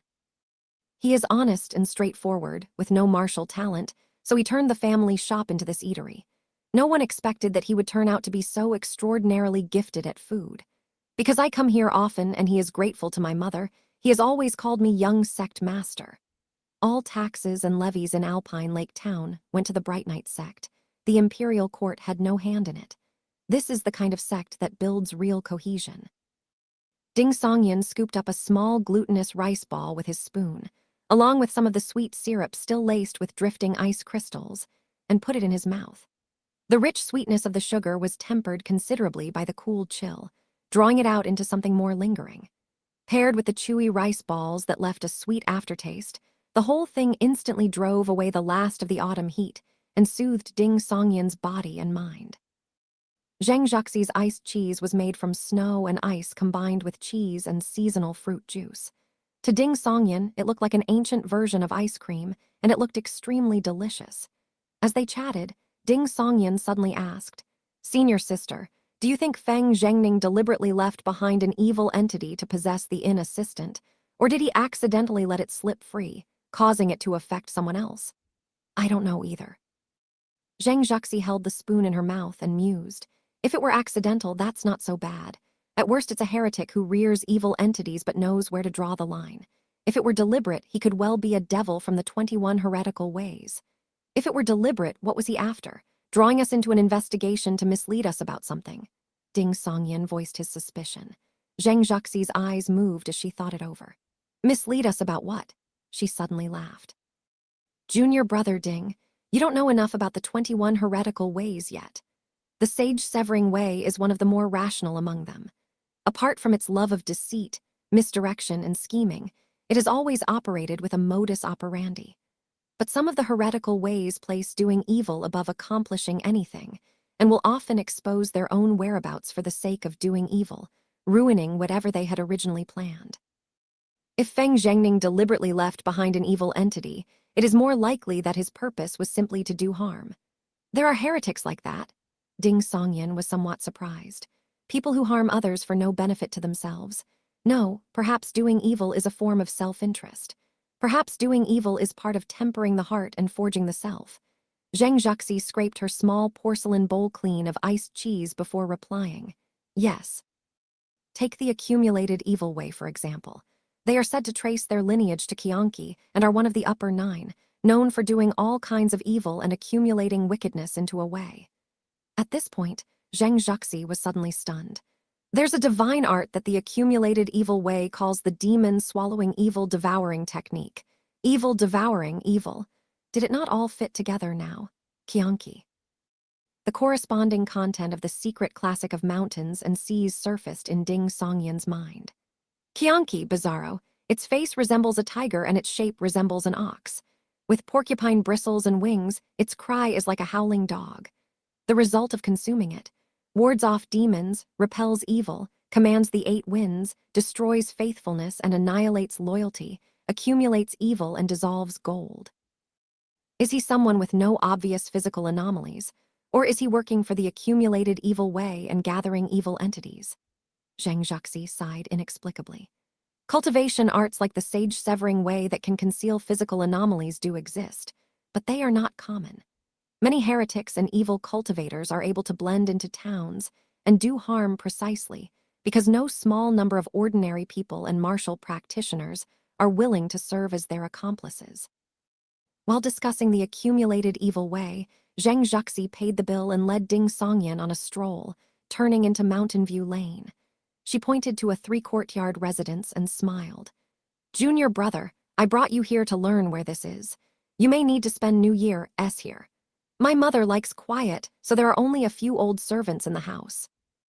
I'll have them get to know your face, and if you arrive at the foot of the mountain after dark sometime and can't make it up in time, you can spend the night here." Ding Songyan moved his left hand, which was holding the scabbard of Frostshade, to his back, and followed Zhang Zhuxi's introduction as he took in the courtyard, the covered walkways, the large trees, and the garden. At that very moment, a figure was lurking behind one of the large trees. It was none other than Feng Zhengning, who had left Alpine Lake Town earlier. While strolling through the streets, he had caught sight of Zhang Zhuxi, daughter of Tao Wenshu. Knowing she was only at the 6th rank, Anomaly manifested, the same as himself, and showed no physical anomalies, he had immediately conceived a malicious intent and decided to do something big. Was there any act of wickedness more thrilling than killing the daughter of the Bright Knight sect master within Alpine Lake Town itself? The mere thought of the scene made Feng Zhengning tremble with excitement. He had hurried to check out, deliberately leaving behind the evil entity to cause chaos and keep Zhang Zhuxi occupied. He himself had left Alpine Lake Town, disguised himself in a stretch of woodland outside, then slipped back in through the east gate and hidden in the Zhang family residence, evading the watch of the towers while awaiting his moment to strike. Feng Zhengning considered himself rich in combat experience. Also, with an evil entity to aid him, taking Zhang Zhuxi by surprise, someone at the same realm as himself, would not be too difficult. The hard part would be escaping after the deed was done. This was also why he absolutely had to lie in ambush at the Zhang family residence. If Zhang Zhuxi did not come, he would have no choice but to abandon the wickedness that had set his heart surging. He saw Zhang Zhuxi pass not far away with her junior brother, Ding Songyan, who was wearing tight-fitting black martial attire and following closely behind her. Feng Zhengning held his breath, silently roused the evil entity within himself, and prepared to spring. As he waited for his opening, he silently cursed Ding Songyan, someone who hasn't even reached the great proliferation realm, putting on airs like a master swordsman. How dare he hold the scabbard in his left hand behind his back? In an instant, Feng Zhengning found his opening. His body moved, on the verge of springing forward. At that very moment, he saw a long sword, crystalline and translucent with a vein of burning crimson within it, and saw it thrust toward him, slow at first and then suddenly fast. No, it didn't get faster. I got slower. The thought had barely flashed through Feng Zhengning's mind when he found himself seemingly frozen. The longsword touched his throat, then was withdrawn, sliding silently back into the scabbard held behind the swordsman's back. Blood poured from Feng Zhengning's throat. He could no longer make a sound. His vision gradually darkened. He watched the person who had killed him continue forward at an unhurried pace, scabbard still held in the left hand behind the back, not even glancing in his direction. He collapsed slowly to the ground and vaguely heard the person say, senior sister, I think I just killed an evil creature." After a while, the dazed and befuddled Feng Zhengning saw that figure again. This time, his whole body trembled and he could not stop it. Having entered his yin walking state, Ding Songyan looked at the trembling ghost of Feng Zhengning and had the sense that it might disintegrate and vanish at any moment.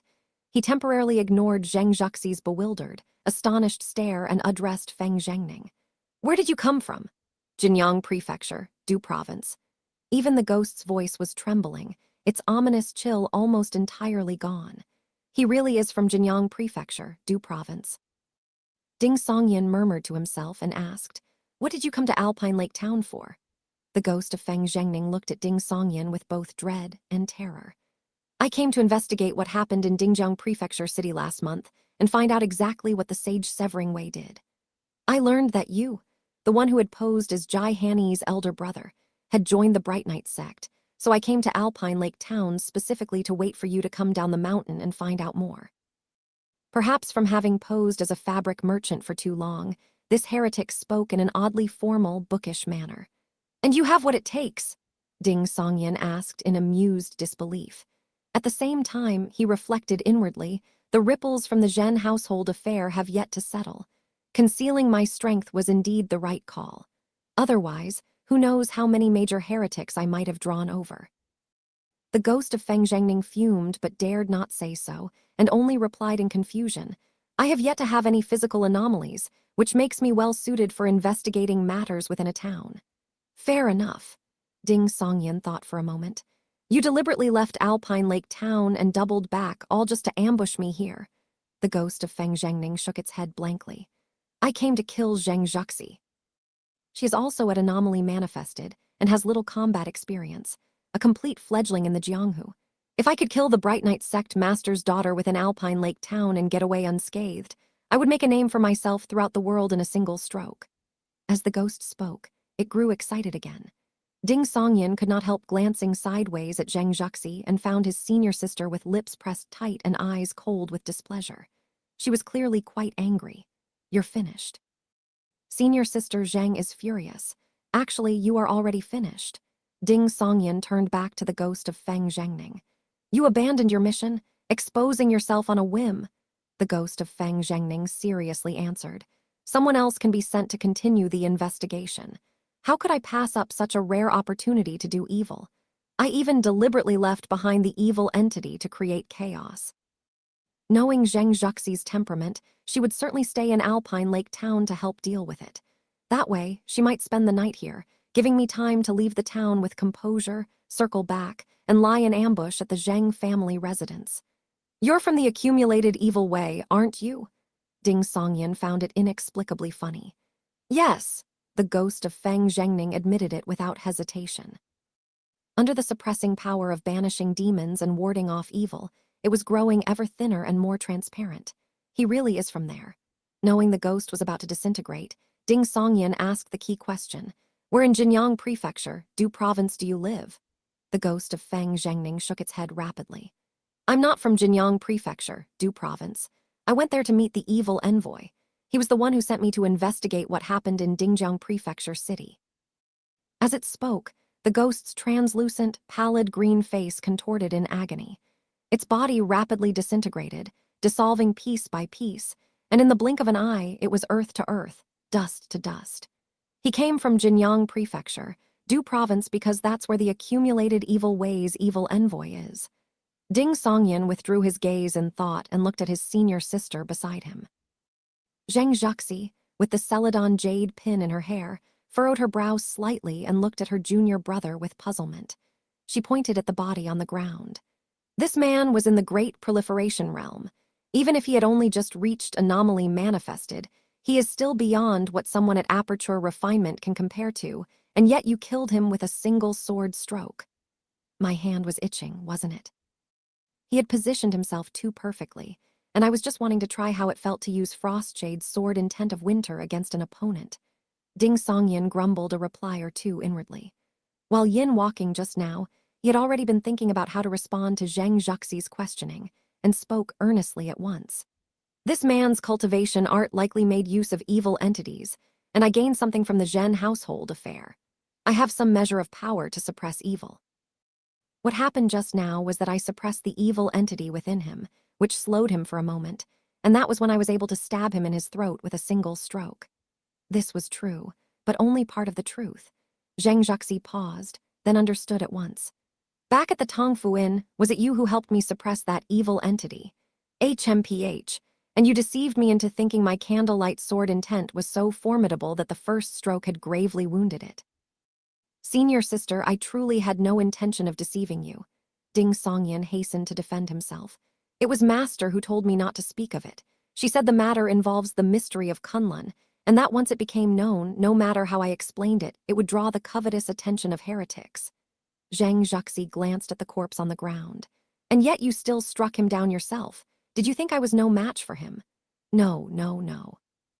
Ding Songyin, who had long since extended his spirit to seal off the surrounding area, said with complete sincerity. "It was rare to encounter an opponent so perfectly suited to me. My hands itched and I couldn't hold back. Besides, I was never trying to keep my secret from you, senior sister. I have always trusted you. I know that you keep your word and will hold your tongue. It was so in Dingjiang Prefecture City, and it is so now." Zheng Zhuxi's dimples appeared at his words, her mock displeasure turning to pleasure. She clicked her tongue. "I'll give you credit for remembering the Prefecture City matter. Don't worry, I will help you keep the secret."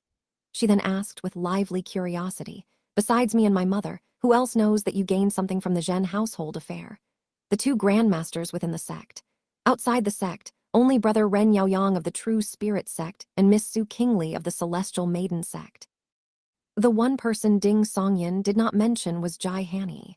After all, He had claimed that the demoness did not know he had secretly kept a piece of the chaos remains. Zheng Zhuxi nodded with considerable satisfaction. You don't need to go into the details. I'll ask my mother later.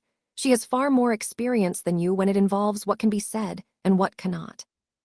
Once the duo had finished talking, Zheng Zhuxi shouldered the burden of killing Feng Zhengning herself, summoned fellow disciples from the Bright Night sect's disciplinary hall, and had them handle the aftermath. For those of the Jianghu, the occasional intruder dying in one's home was perfectly ordinary. Back on the street, Zheng Zhuxi continued leading Ding Songyan on their stroll. She picked up a sword tassel as red as cinnabar and said to Ding Songyan, "Winter should be paired with plum blossoms. Frostjade is suited for a tassel like this. Come, let me tie it on and see." Ding Songyan handed over Frostjade without particular preference and watched as Zheng Zhuxi tied on the cinnabar tassel and made several flourishes with the blade. The young woman smiled and nodded. "I think it looks quite good. This one it is. Treat it as a welcome gift from your senior sister. Then it's my pleasure to accept." Ding Songyan did not care in the slightest what sort of tassel Frostjade was paired with. Holding Frostjade, now with a touch more flair, he followed Zheng Zhuxi back to Worthy Ancestors Street, where she appeared to be genuinely strolling while covertly watching for any Bright Night sect members who seemed overly close to visiting candidates for the selection. Ding Songyan looked around in a relaxed, casual manner, his gaze passing over a business establishment called Hong Mail. It was one of the Bright Night sect's important business enterprises, with branches throughout the Great Zhao realm and in the Gan Kingdom and New Yu as well, and alongside the official postal service, it also handled the delivery of letters and goods for Bright Night sect members. Something stirred in Ding Songyan's heart and he walked in. He was about to address the steward inside when the steward's eyes lit up. "Isn't this junior sister Zheng?" He had spotted Zheng Zhuxi coming in behind Ding Songyan. After Zheng Zhuxi had exchanged greetings, Ding Songyan asked, "Senior brother, is there any mail for me? My name is Ding Songyan." The senior brother came to a realization. "Ah, junior sister Zheng's junior brother. Yes, there is indeed a letter for you. I was planning to send it up the mountain tomorrow." He went into the back room, rummaged for a while, and came out with a letter whose envelope bore only the words Ding Songyan, which he handed to its intended recipient. Before it had even reached his hands, Ding Songyan caught a faint, sweet, fresh fragrance. After thanking the senior brother and leaving Hong Mail, Ding Songyan smiled at Zheng Zhuxi. "Senior sister, I'll find a quiet spot to read the letter first." "That lane will do." Zheng Zhuxi pointed to a small alley to the side. With proper courtesy, she did not follow. Ding Songyan entered the alley, leaned his back against the gray-white stone wall, and opened the letter. Amid the sweet, fresh fragrance, he found several dried flower petals and handwriting that was graceful yet carried a hint of allure. "Ding Songyan, I'll skip the pleasantries. We of the Jianghu don't stand on ceremony much. It's not like we're 5 Saints sect members. By the time you receive this letter, you should have been in the Bright Night sect for over a month. Is all well? Remember to learn the 7 swords of candlelit night first. I'm especially fond of it. When my realm has risen, the next time we meet in the Jianghu, I will certainly spar with this sword art of yours. I have already asked my father. Over the past 200 or 300 years, there has indeed been no supreme master or sage with the surname Jiang in the Jianghu. However, he later consulted ancient records and found that at the end of the Wei dynasty and the beginning of the Zhao dynasty, there was a quite renowned supreme master named Jiang Weiqan. During that century, Jiang Weiqan accomplished many great deeds and was known throughout the world, but then gradually withdrew from the world and never set foot in the Jianghu again. The end of the Wei dynasty was nearly 600 years ago, so Jiang Weiqan would be at least that old. Even if he became a sage, he could not have lived to the present day. The longest living ones among the sages have not exceeded 300 years. But if he consumed a true elixir of immortality and achieved a lifespan of 800 years, then it becomes impossible to say whether he is dead or still alive. In short, take note of this person for now. It may not be him, but we can't rule him out either. We are already searching for the secret archive. Since it is a compilation of what successive generations of mountain seekers have found and acquired, there must be more than one copy. You can pursue that angle as well. Please pass these matters on to Sect Master Tao. As for yourself, train diligently, temper your heart and forge your character, and make each step a solid one. Strive to one day catch a glimpse of the Heaven Man realm. At that point, I will spread your earlier legendary deeds far and wide. What is it like within the Bright Knight sect? Is it as lively as Five Hills Mountain? If you write back to me, have someone deliver it to the Tianyang Hall in Dingjiang Prefecture City, addressed to Su Kingli. That day when I drank the small jug of rice wine and caught the river breeze, I actually got a little tipsy. I wonder how much more you and Ren Yaoyang drank after that. He is already a ghost deity, and it is very hard for him to get drunk. Don't feel obliged to compete with him on that score. Ding Songyan, as I was writing this letter, the osmanthus at the foot of Five Hills Mountain came into bloom early. I picked a few flowers and dried them to send to you, so that you too might catch that fragrance and feel something of the splendid sight of silver osmanthus blossoms covering the hills. May we both live long and meet again another day. Su Kingli. Su Kingli's words flowed like a gentle stream as they passed slowly, leaving Ding Songyan calmer in both body and mind. After a moment, he raised the dried petals to his nose and breathed in their delicate, sweet fragrance, imagining from afar the splendid sight of silver osmanthus blossoms covering the hills. So this is what beguiles the world does, making people smile without even thinking, just through a letter. Ding Songyan quipped to himself and shook his head. He put the letter and the dried petals back in the envelope, folded it, and tucked it into the inner hidden pocket of his black training clothes. Leaving the alley, he said to Zheng Zhuxi, "Senior sister, it's getting late. Shall we head back to the sect?" The information Miss Zio Ching had mentioned in her letter needed to be passed on to his master as soon as possible, and likewise the matter of the accumulated evil way. All right. Zheng Zhuxi did not ask what letter her junior brother had just been reading. By the time the two of them returned to the purple forbidden chamber of the Hall of Myriad Stars, the setting sun was in its final moments, and Zheng Zhuxi recounted the day's events from beginning to end. The accumulated evil way. Tao Wenshu, clad in her star-scattered black robes, sighed with inexplicable feeling. And they are the first to come investigating. Master, does the Bright Knight sect have an old grudge with the accumulated evil way? Ding Songyan asked with sharp perception. Tao Wenshu glanced at her daughter and disciple. The way master of the accumulated evil way is the demon Lord Tan Guanchen. When the heretics besieged our Bright Knight sect in years past, he exerted considerable effort. But wasn't that 250 to 60 years ago? Ding Songyan was quite astonished, as was Zheng Zhuxi. As Ding Songyan understood it, the lifespan gained from the Dharma realm to the Heaven Man realm was roughly 60 years, and from the Heaven Man realm to the Spirit Platform realm about the same. The Great Proliferation realm and the Dharma realm together added another 60 years of life, with the Great Proliferation realm accounting for 35% and the Dharma realm 65%. In other words, setting aside the special properties of particular cultivation arts and other life-prolonging methods, and depending on individual constitution, a Dharma realm grandmaster might live to between 150 years old. At the Heaven Man realm, individual variation narrowed to its minimum, with lifespans ranging from 200 to 10 years.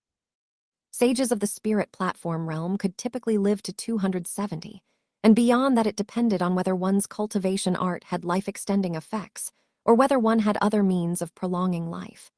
If Demon Lord Tan Guanchen had participated in the siege of the Bright Knight sect 250 to 60 years ago, his current age was likely close to 300 or even beyond it. He's still alive. Tao Wenshu gave a slight nod. At that time, Demon Lord Tan Guanchen was already a renowned supreme master. He is likely over 300 now. He has never died, presumably having consumed something to prolong his life, and is the oldest living Heaven Man practitioner still alive today. He hasn't become a sage.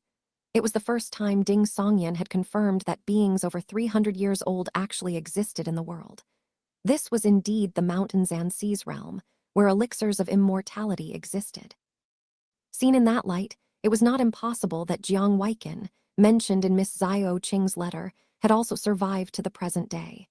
In the past 10 years, Tan Guanchen has acted 7 times, and on none of those occasions did he show the distinctive signs of the Spirit Platform realm.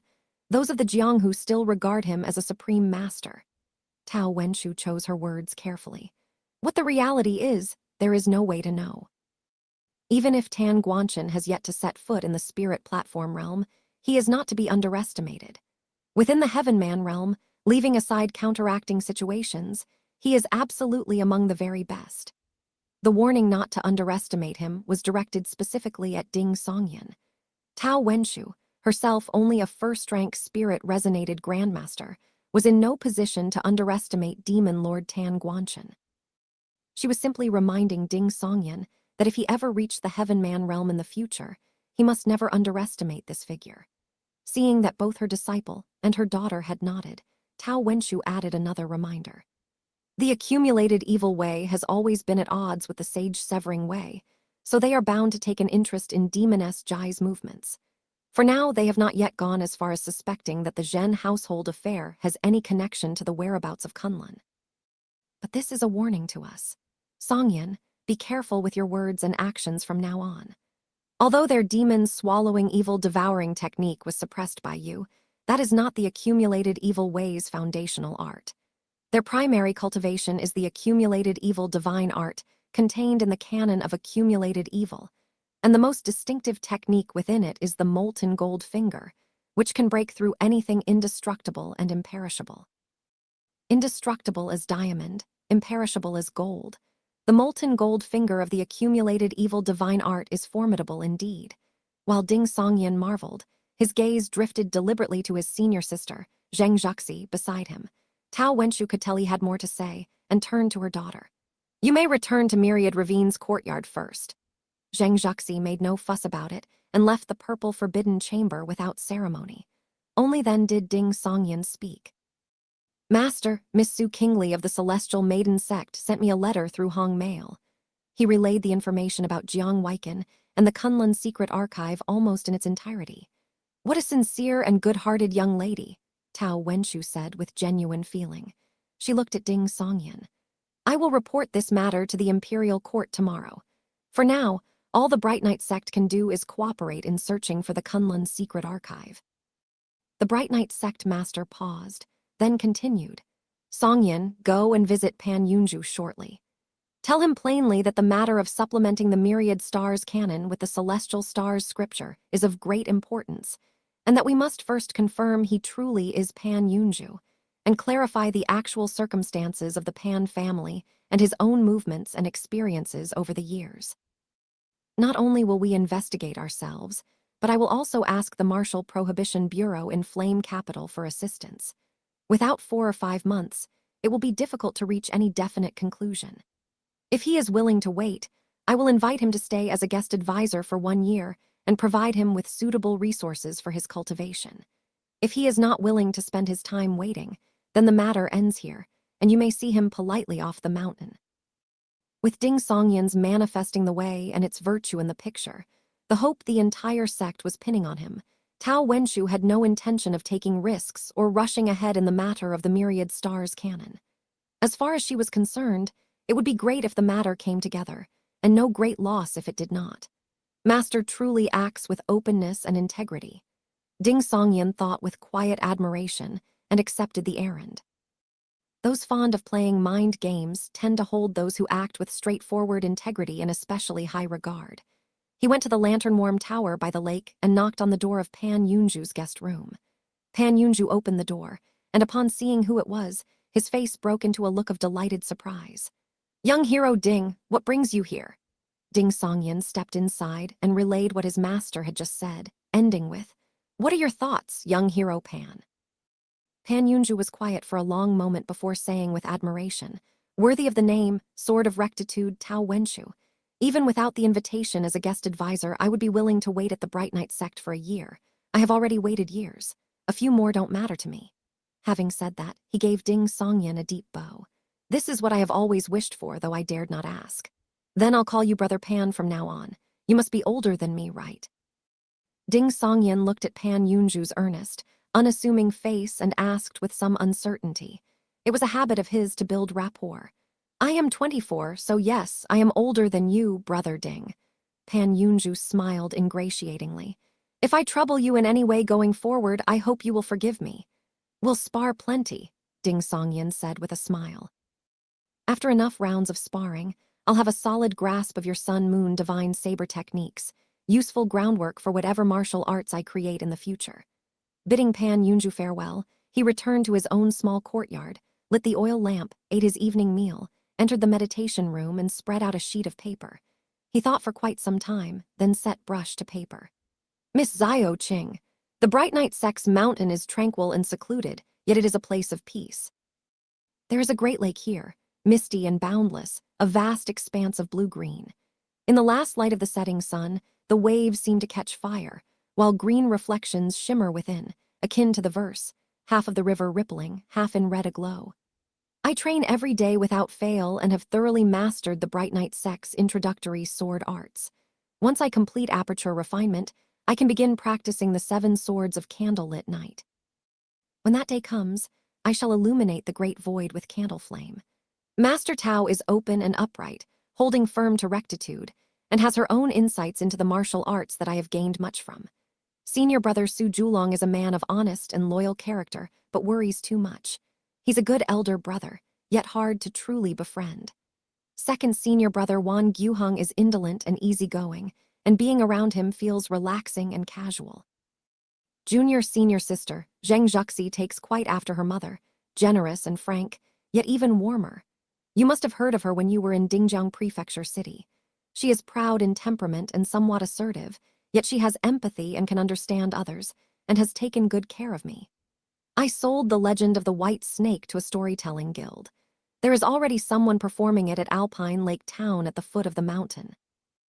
In a few more months it may reach north of the river. If you happen to hear it, Miss Zio Ching, I hope it brings a knowing smile to your lips. Alpine Lake Town is where the Bright Night Sex members gather and live. It is quite lively, with 6 main streets running 3 by 3, one called Worthy Ancestors, another Greenwater. The very day I received your letter, I happened to encounter a heretic of the accumulated evil way in Alpine Lake Town.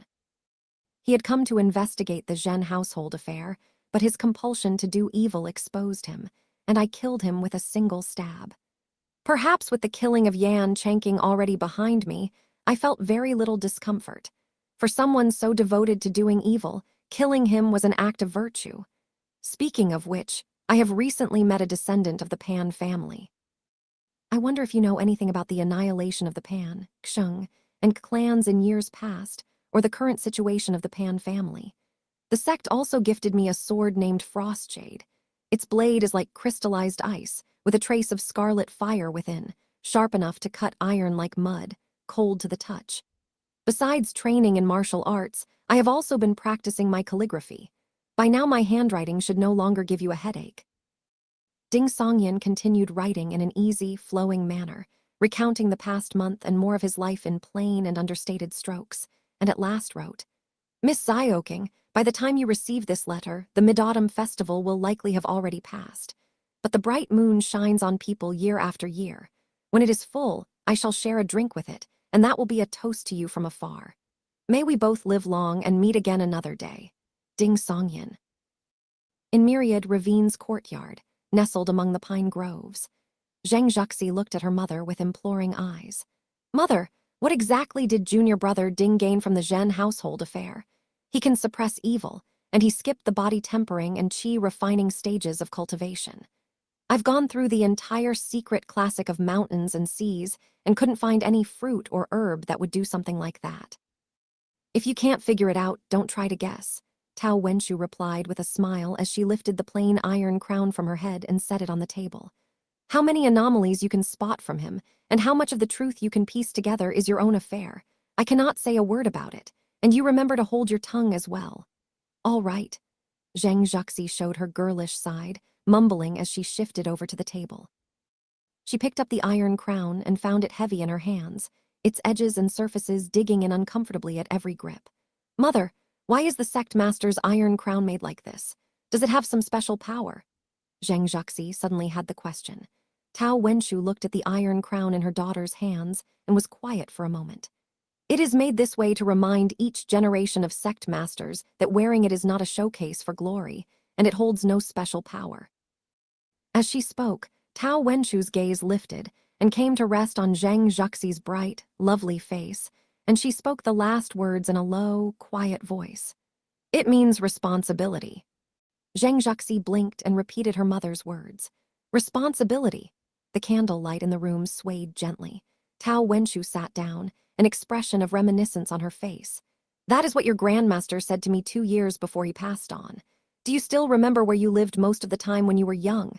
Zheng Zhuxi set down the iron crown and sat beside her mother, giving a quick, small shake of her head. I don't have much of an impression anymore. I only remember that it was various places. Flame Capital, Changhua within the sect, Alpine Lake Town. In those days, we were often in Flame Capital. I returned to the sect only 3 months a year to fulfill my duties as a disciple, until your grandmaster told me that the 2 elder grandmasters in the sect had not survived the winter and had passed away. He himself had sustained a grave injury at 60 and never fully recovered, and he too had little time left, about 2-3 years, before he followed his master uncles. Tao Wenshu spoke in a low, measured tone. At that time, his generation had only him as a grandmaster, and no one in my generation had yet set foot in the Dharma realm. I was the one with the best chance. Your grandmaster said he hoped I could become a grandmaster within 2 years, or the Bright Knight sect would have no one left to hold up its name. But even if I failed to reach the Dharma realm in time, he would still hand the position of sect master to me, because I was a fair-minded person and had long held the respect of my fellow disciples. And then he said those words to me. At this point, Tao Wenshu reached out and stroked Zheng Zhuxi's loosened black hair, a note of tenderness in her voice. During that time, I had a short temper and was always impatient with you. Looking back on it now, I often feel quietly ashamed. Zheng Zhuxi said somewhat sheepishly. Mother, I actually don't remember much of that. You were very young then. Tao Wenshu reached out and adjusted the lamp's flame. Fortunately, I'm also someone who grows stronger through adversity. It took just over a year to enter the Dharma realm and become a grandmaster, and I did not fail your grandmaster's expectations. Ever since then, I always tell myself whenever I face hardship, could anything be harder than that? Zheng Zhuxi tucked her falling hair behind her ear and asked thoughtfully, Mother, from the way you describe it, the sect was in crisis at the time. In a sense, though compared to the crisis when our forebears crossed south to found the sect, when the sect's own cultivation arts weren't even complete, it could only be called a hardship. Tao Wenshu looked at Zheng Zhuxi with maternal warmth. It is a succession gap that many sects go through. The important thing is to get through it. Less than a year after I entered the Dharma realm, your master granduncle, Wang Zhou, also became a grandmaster, and over time my generation went on to produce 3 more grandmasters in succession. It became something of a celebrated story. Seeing her daughter listening with rapt attention, Tao Wenshu recalled those years once more. Speaking of difficulty, it was indeed very difficult at the time. The sect rules require 2 grandmasters and 34 accomplished great proliferation practitioners to be present on the mountain at all times, so as to swiftly deploy the full celestial guardian sword formation against any supreme master-level threat. But rules are rules and reality is reality. For those 2 or 3 years, there was nearly not a single grandmaster. How could the rules be followed?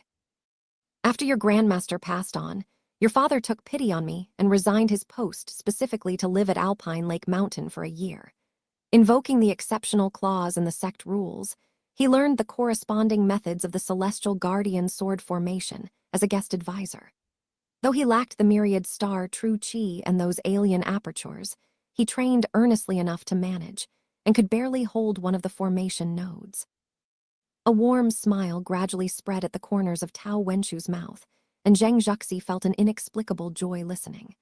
Her gaze shifted, and Tao Wenshu smiled at her daughter. Once someone in your generation is able to shoulder the burden, I will pass on the position of sect master and take you to Flame Capital or Changhua to reunite with your father.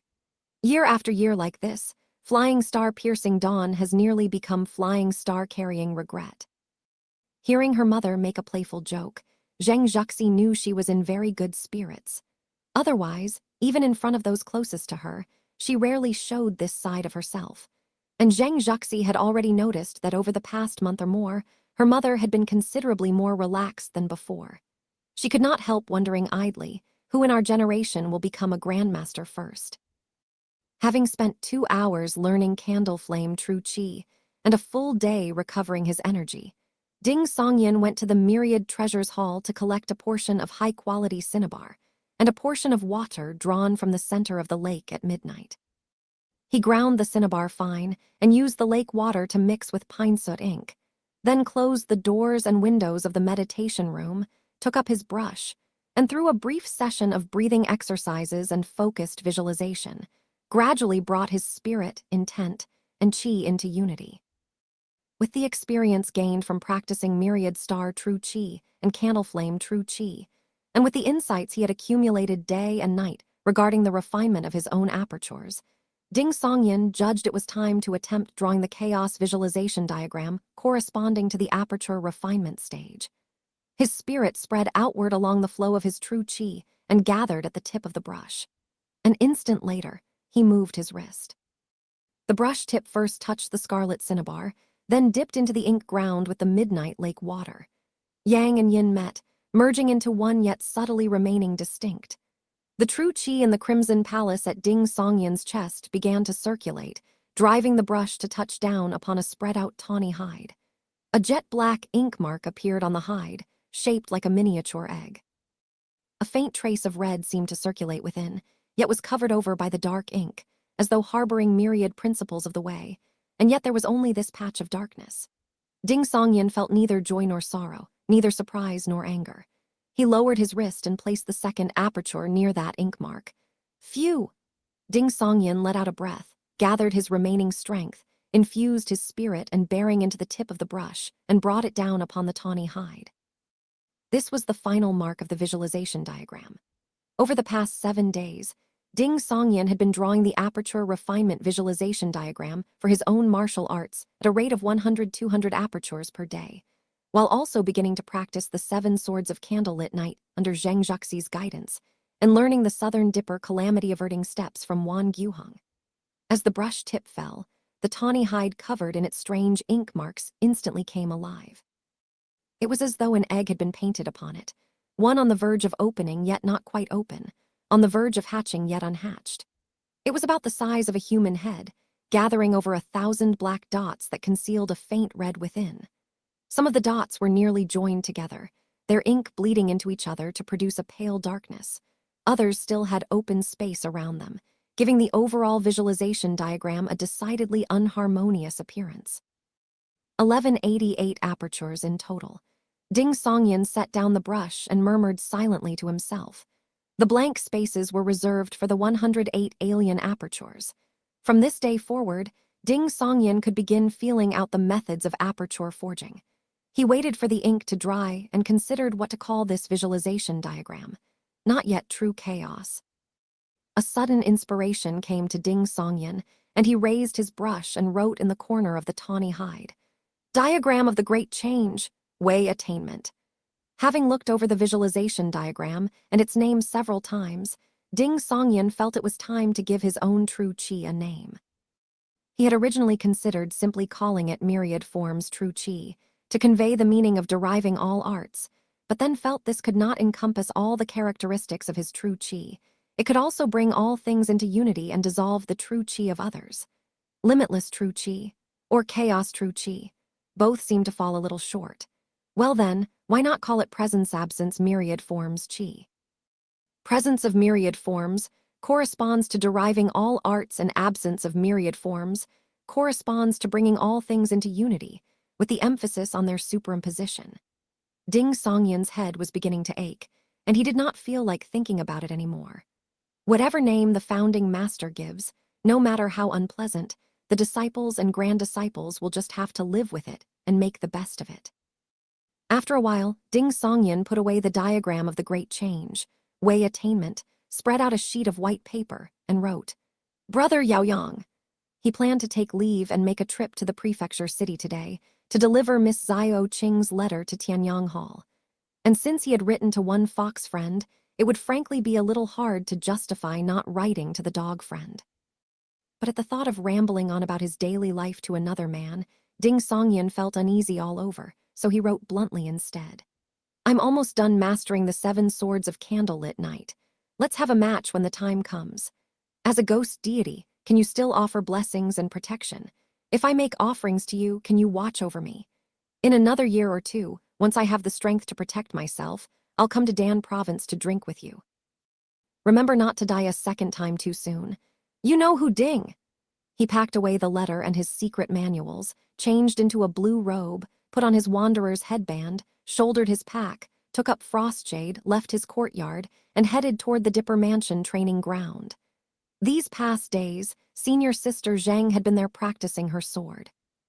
"Senior sister, I'd like to make a trip to the prefecture city today and return to the sect the day after tomorrow," Ding Songyan said straightforwardly upon finding Zheng Zhaxi. Zheng Zhaxi, striking in her black training clothes, sheathed the autumn waiter sword, and with a quick turn of her gaze said with a smile, "Perfect, I'm heading to the prefecture city as well. We'll go together.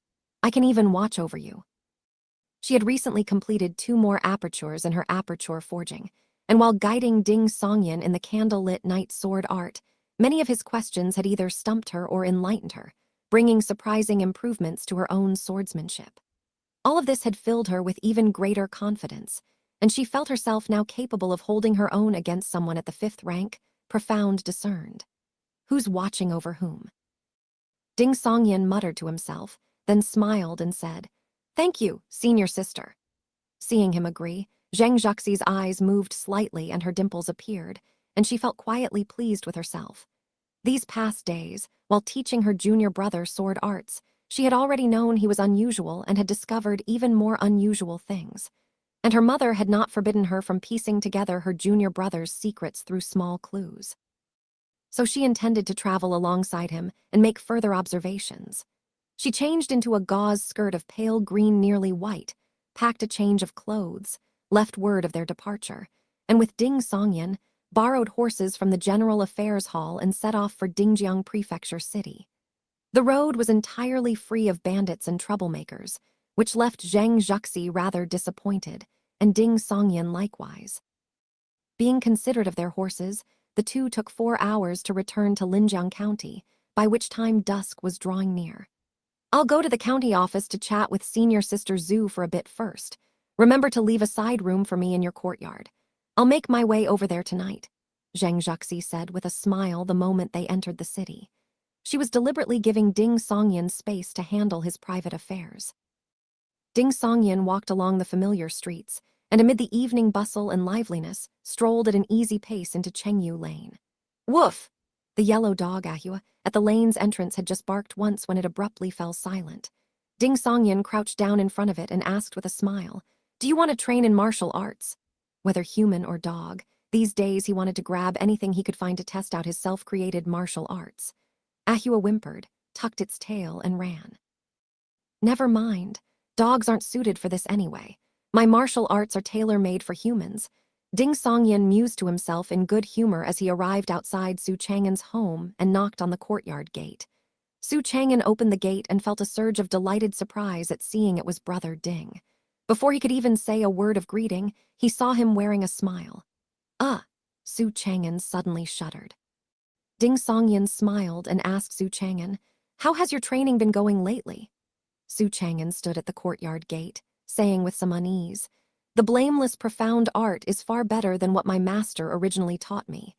I've been using it to redo my body tempering and chi refining, and my body is stronger and my chi fuller. I'm already ready for aperture refinement." As he spoke, Su Chang'an relaxed and said with genuine feeling, "A great cultivation art and an ordinary one are worlds apart. Brother Ding, the Bright Night Sex arts must be even better. Which one are you focusing on?" "The Candlelit Nocturne Sutra." Ding Songyan looked at Su Chang'an with a genial smile. "Why not the Celestial Stars scripture?" Su Chang'an was a little surprised. "It focuses on killing, on countering enemies, and can even manifest a starry sky outside the body." "How inspiring is that?" Ding Songyan finally managed to put away his smile and said with a straight face, "You'll have to blame it on the fear demoness Jai instilled in me.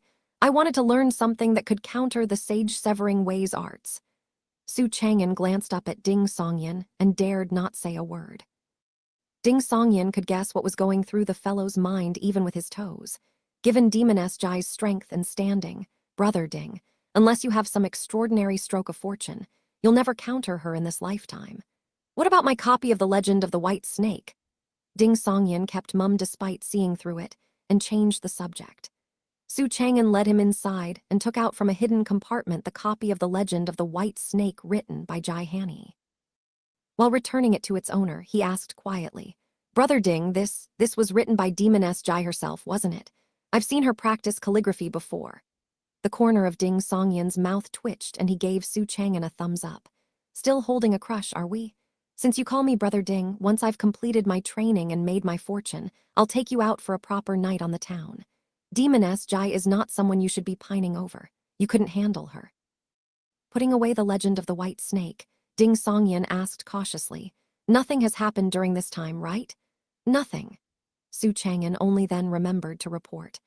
"Brother Ding, as you instructed, I've taken charge of the courtyard at Bayoping Lane and dismissed most of the servants. I kept one cook and one maidservant who are a couple. There's also 2 handymen and a gatekeeper. If you have no family with you and won't be living there often, it's enough. Their monthly wages plus food come to 10 taels of silver in total. You don't need to pay me back. I'll handle it going forward. The blameless, profound art is worth far more than any of this." Ding Songyan did not refuse and only smiled. "Your money won't last 3 months. You still need to buy medicinal tonics to support your body tempering, qi refining, and aperture refinement. And aperture forging later on will cost even more." Su Chang'an's expression fell at once and he muttered, "Should I dismiss the rest of the servants too? I can go and clean every 3 days. My cooking is decent enough." "No rush." Ding Songyan smiled again. "Repaying me doesn't have to mean spending silver. Come on, take me to see the place." The autumn breeze blew through, and Su Chang'an suddenly shivered, with the distinct sense that Brother Ding's words meant more than they said. After locking the courtyard gate, he glanced toward the other side of Chengyu Lane. "Brother Ding, the courtyard you were living in before has been rented out again." "That quickly?" Ding Songyan said offhandedly. Su Chang'an explained earnestly, "It's a good location and the rent is cheap, so it goes fast. Apparently it was rented by a family that sells steamed buns. I've been busy with training lately and haven't seen them." He led Ding Songyan out of Chengyu Lane toward Bayoping Lane in the south of the city. Along the way, he produced a heavy silver ingot. "Brother Ding, for the legend of the white snake, the storytelling guild paid 10 taels. Future earnings from it will be split with a 30% royalty going to you, settled every 6 months. I had this ingot checked, it's genuine." Ding Songyan weighed the silver in his hand and said with a smile, "You should have held out for more upfront silver. The share of recurring royalties can drop to 20%, even 10%. After all, who decides what those total earnings are? It's the storytelling guild. Even if I had the energy to audit their accounts, I might not be able to catch anything. Better to take more cash at the start and have it safely in hand." In his past life, he had suffered silently in similar ways even when financial systems were relatively more robust, let alone in this world closer to ancient times. "You are Sect Master Tao's personal disciple. They shouldn't dare cheat you." As an experienced thief, Su Chang'an had actually considered this too. He had seen plenty of people skimming off the top, but he believed the storytelling guild, out of deference to the Bright Knight sect and Sect Master Tao, would not go too far and would want to cultivate goodwill. Ding Songyan smiled. "Have you never heard the phrases insatiably greedy or blinded by profit? Have you never heard of men selling the very rope that would hang them, all for a little gain? The first ones, yes." Su Chang'an could broadly follow the meaning of the second as well. Chatting as they walked, the two arrived at Bayoping Lane. It was much wider than Chengyu Lane, and the buildings on both sides were noticeably finer. Many of the people passing through were dressed in silks and satins and traveled by carriage or sedan chair. The courtyard that had originally belonged to the Zhen household sat in the middle stretch of Bayoping Lane, its main gate set toward the southeast corner. The first compound contained a front hall, a reception study, guest rooms, a spirit screen, and the reversed-facing servants' quarters, gatehouse, and carriage room. Through the ornamental gate beside the front hall, or along the covered walkways on either side, one entered the second compound, which held a sizable courtyard with trees planted in it, water vats, fish, and a dug well. It was usable for daily training or for cooling off. The main hall was large, with side rooms flanking it, one of which had been converted into a restroom with a water-flushed toilet. The east and west wing buildings each held 3 rooms, likewise with side rooms serving as restrooms. The kitchen was in the southeast corner, situated between the first and second compounds. Behind the main hall was the third compound, entered via the covered corridors on either side. This held a modest garden, 3 rooms in the main building, east and west side rooms, a small kitchen, a restroom, and the like. It was tranquil and secluded. After touring the courtyard with Su Chang'an, Ding Songyin marveled inwardly, a place like this for just over 100 taels. And yet a single copy of the blameless profound art is worth 10,000 taels, or even more. Then again, once one masters the blameless profound art, buying a place like this would be nothing. Ding Songyin returned to the front hall in the first compound, took the master seat, and accepted the property deed from Su Chang'an. It bore the red seal of the authorities. It was commonly called a red deed. The county office waived the property taxes, saying it was a reward, Su Chang'an explained. He then turned to the servants who had gathered and were waiting in the hall. This is young hero Ding, a true lineage disciple of the Bright Knight sect. This courtyard is his. I have only been managing it on his behalf. The servants glanced at one another, at a momentary loss for how to address him. Calling him master seemed wrong, since young hero Ding had apparently not yet completed his training. Calling him young master seemed wrong too, since his parents were gone and he was already the head of the household. Call him second master, Su Chang'an instructed. Once the servants had paid their respects, Ding Songyin looked at the two handamen, one tall, one short, both reasonably nimble, and the stout maidservant, and gave a slight nod. Have the main rooms and east wing ready. A guest will be staying later. He turned to the cook, who had a double chin. Prepare some food and drink. Get the money from Su Chang'an. After a few more words with the gatekeeper, he sent him off and turned to Su Chang'an with a sincere smile. Is there anything else, brother Ding? Su Chang'an's temple gave a twitch. Ding Songyin rose, put his left hand, holding Frostshade, behind his back and strolled 2 paces forward, smiling at Su Chang'an. I have a fortuitous opportunity for you. He had originally wanted to say a chance to change your life, but feared that his obliterated master, Yan Changqing, might get angry enough to come back to life and shout, That's my line. A fortuitous opportunity. Su Chang'an instinctively shook his head. No need, no need. Brother Ding, giving me the blameless profound art was already the greatest fortuitous opportunity I could ask for. Ding Songyin said with a smile. I came across a cultivation art at the Bright Knight sect that I found rather interesting. I want you to try the body tempering and chi circulation sections to see how they compare with the blameless profound art. If they're good, the servants here could train in it later for self-defense and to guard the residents. Just that. Su Chang'an let out a breath of relief. This art may have limitless potential. Ding Songyin reached into his hidden inner pocket and drew out the manual containing the 9 primal arts and the forward-reverse circulation and handed it to Su Chang'an. Try the first form first. Su Chang'an opened the manual and studied with care the first form of the 9 primal arts, first division of the 2 principles. After a while, he set the manual on the tea table and took on the stance in the hall. He spread his feet slightly apart, drew his left hand back to his chest, extended his right palm forward at half reach, and began to practice in a slow, measured way. This was the slow portion of the first division of the 2 principles. Before long, Su Chang'an's forehead was already breaking into a sweat. His expression showed some surprise, as though he had not expected this body tempering method to be so demanding. By the time he had read, learned, and practiced his way through to the end of the 4th form, he said to Ding Songyin as if drained of all strength, Brother Ding, I'm spent. The 9 primal arts look simple, but they are hard to practice. An hour of this is like my usual 4 hours. But you can practice it. That was what Ding Songyin cared about more. Su Chang'an moved about to loosen his body. I can. Good, as long as you can practice it. Ding Songyin thought briefly, asked for brush and ink, took back the manual, and added annotations to the 9 primal arts section. Beginners need only practice 1 form per day, an hour in the morning and an hour afternoon. As the body gradually strengthens, increase to 2 forms per day. When you can manage all 9 forms per day, body tempering may be considered complete. When you reach 3 forms per day, qi should begin to arise, but do not neglect this art. It must be practiced until you can manage all 9 forms per day. Brother Ding. Su Chang'an stood to the side and behind, watching him write rapidly. The way you talk, you sound like a grandmaster who has achieved mastery in the martial arts. Getting used to it ahead of time, Ding Songyin said in a joking tone. Su Chang'an then sat cross-legged and began practicing the forward-reverse circulation. He had nothing but praise for this qi circulation method. Except that one full circulation taking more steps and longer, I think it's far better than the blameless profound art. I've only practiced for this short while, and it's already equal to a full day with the blameless, profound art.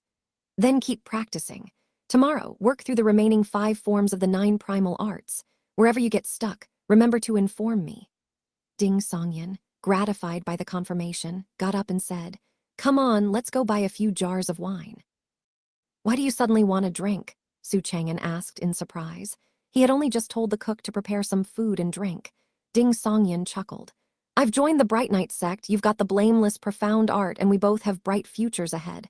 We ought to drink until we drop." "Exactly." Su Chang'an's spirits were lifted. The two left the Ding residence and had walked a few paces when a familiar voice suddenly rang out. "Ding Songyin." Ding Songyin turned to look and saw Xingheng, the 3-eyed, one-legged Jiguran, hopping out from a courtyard behind them.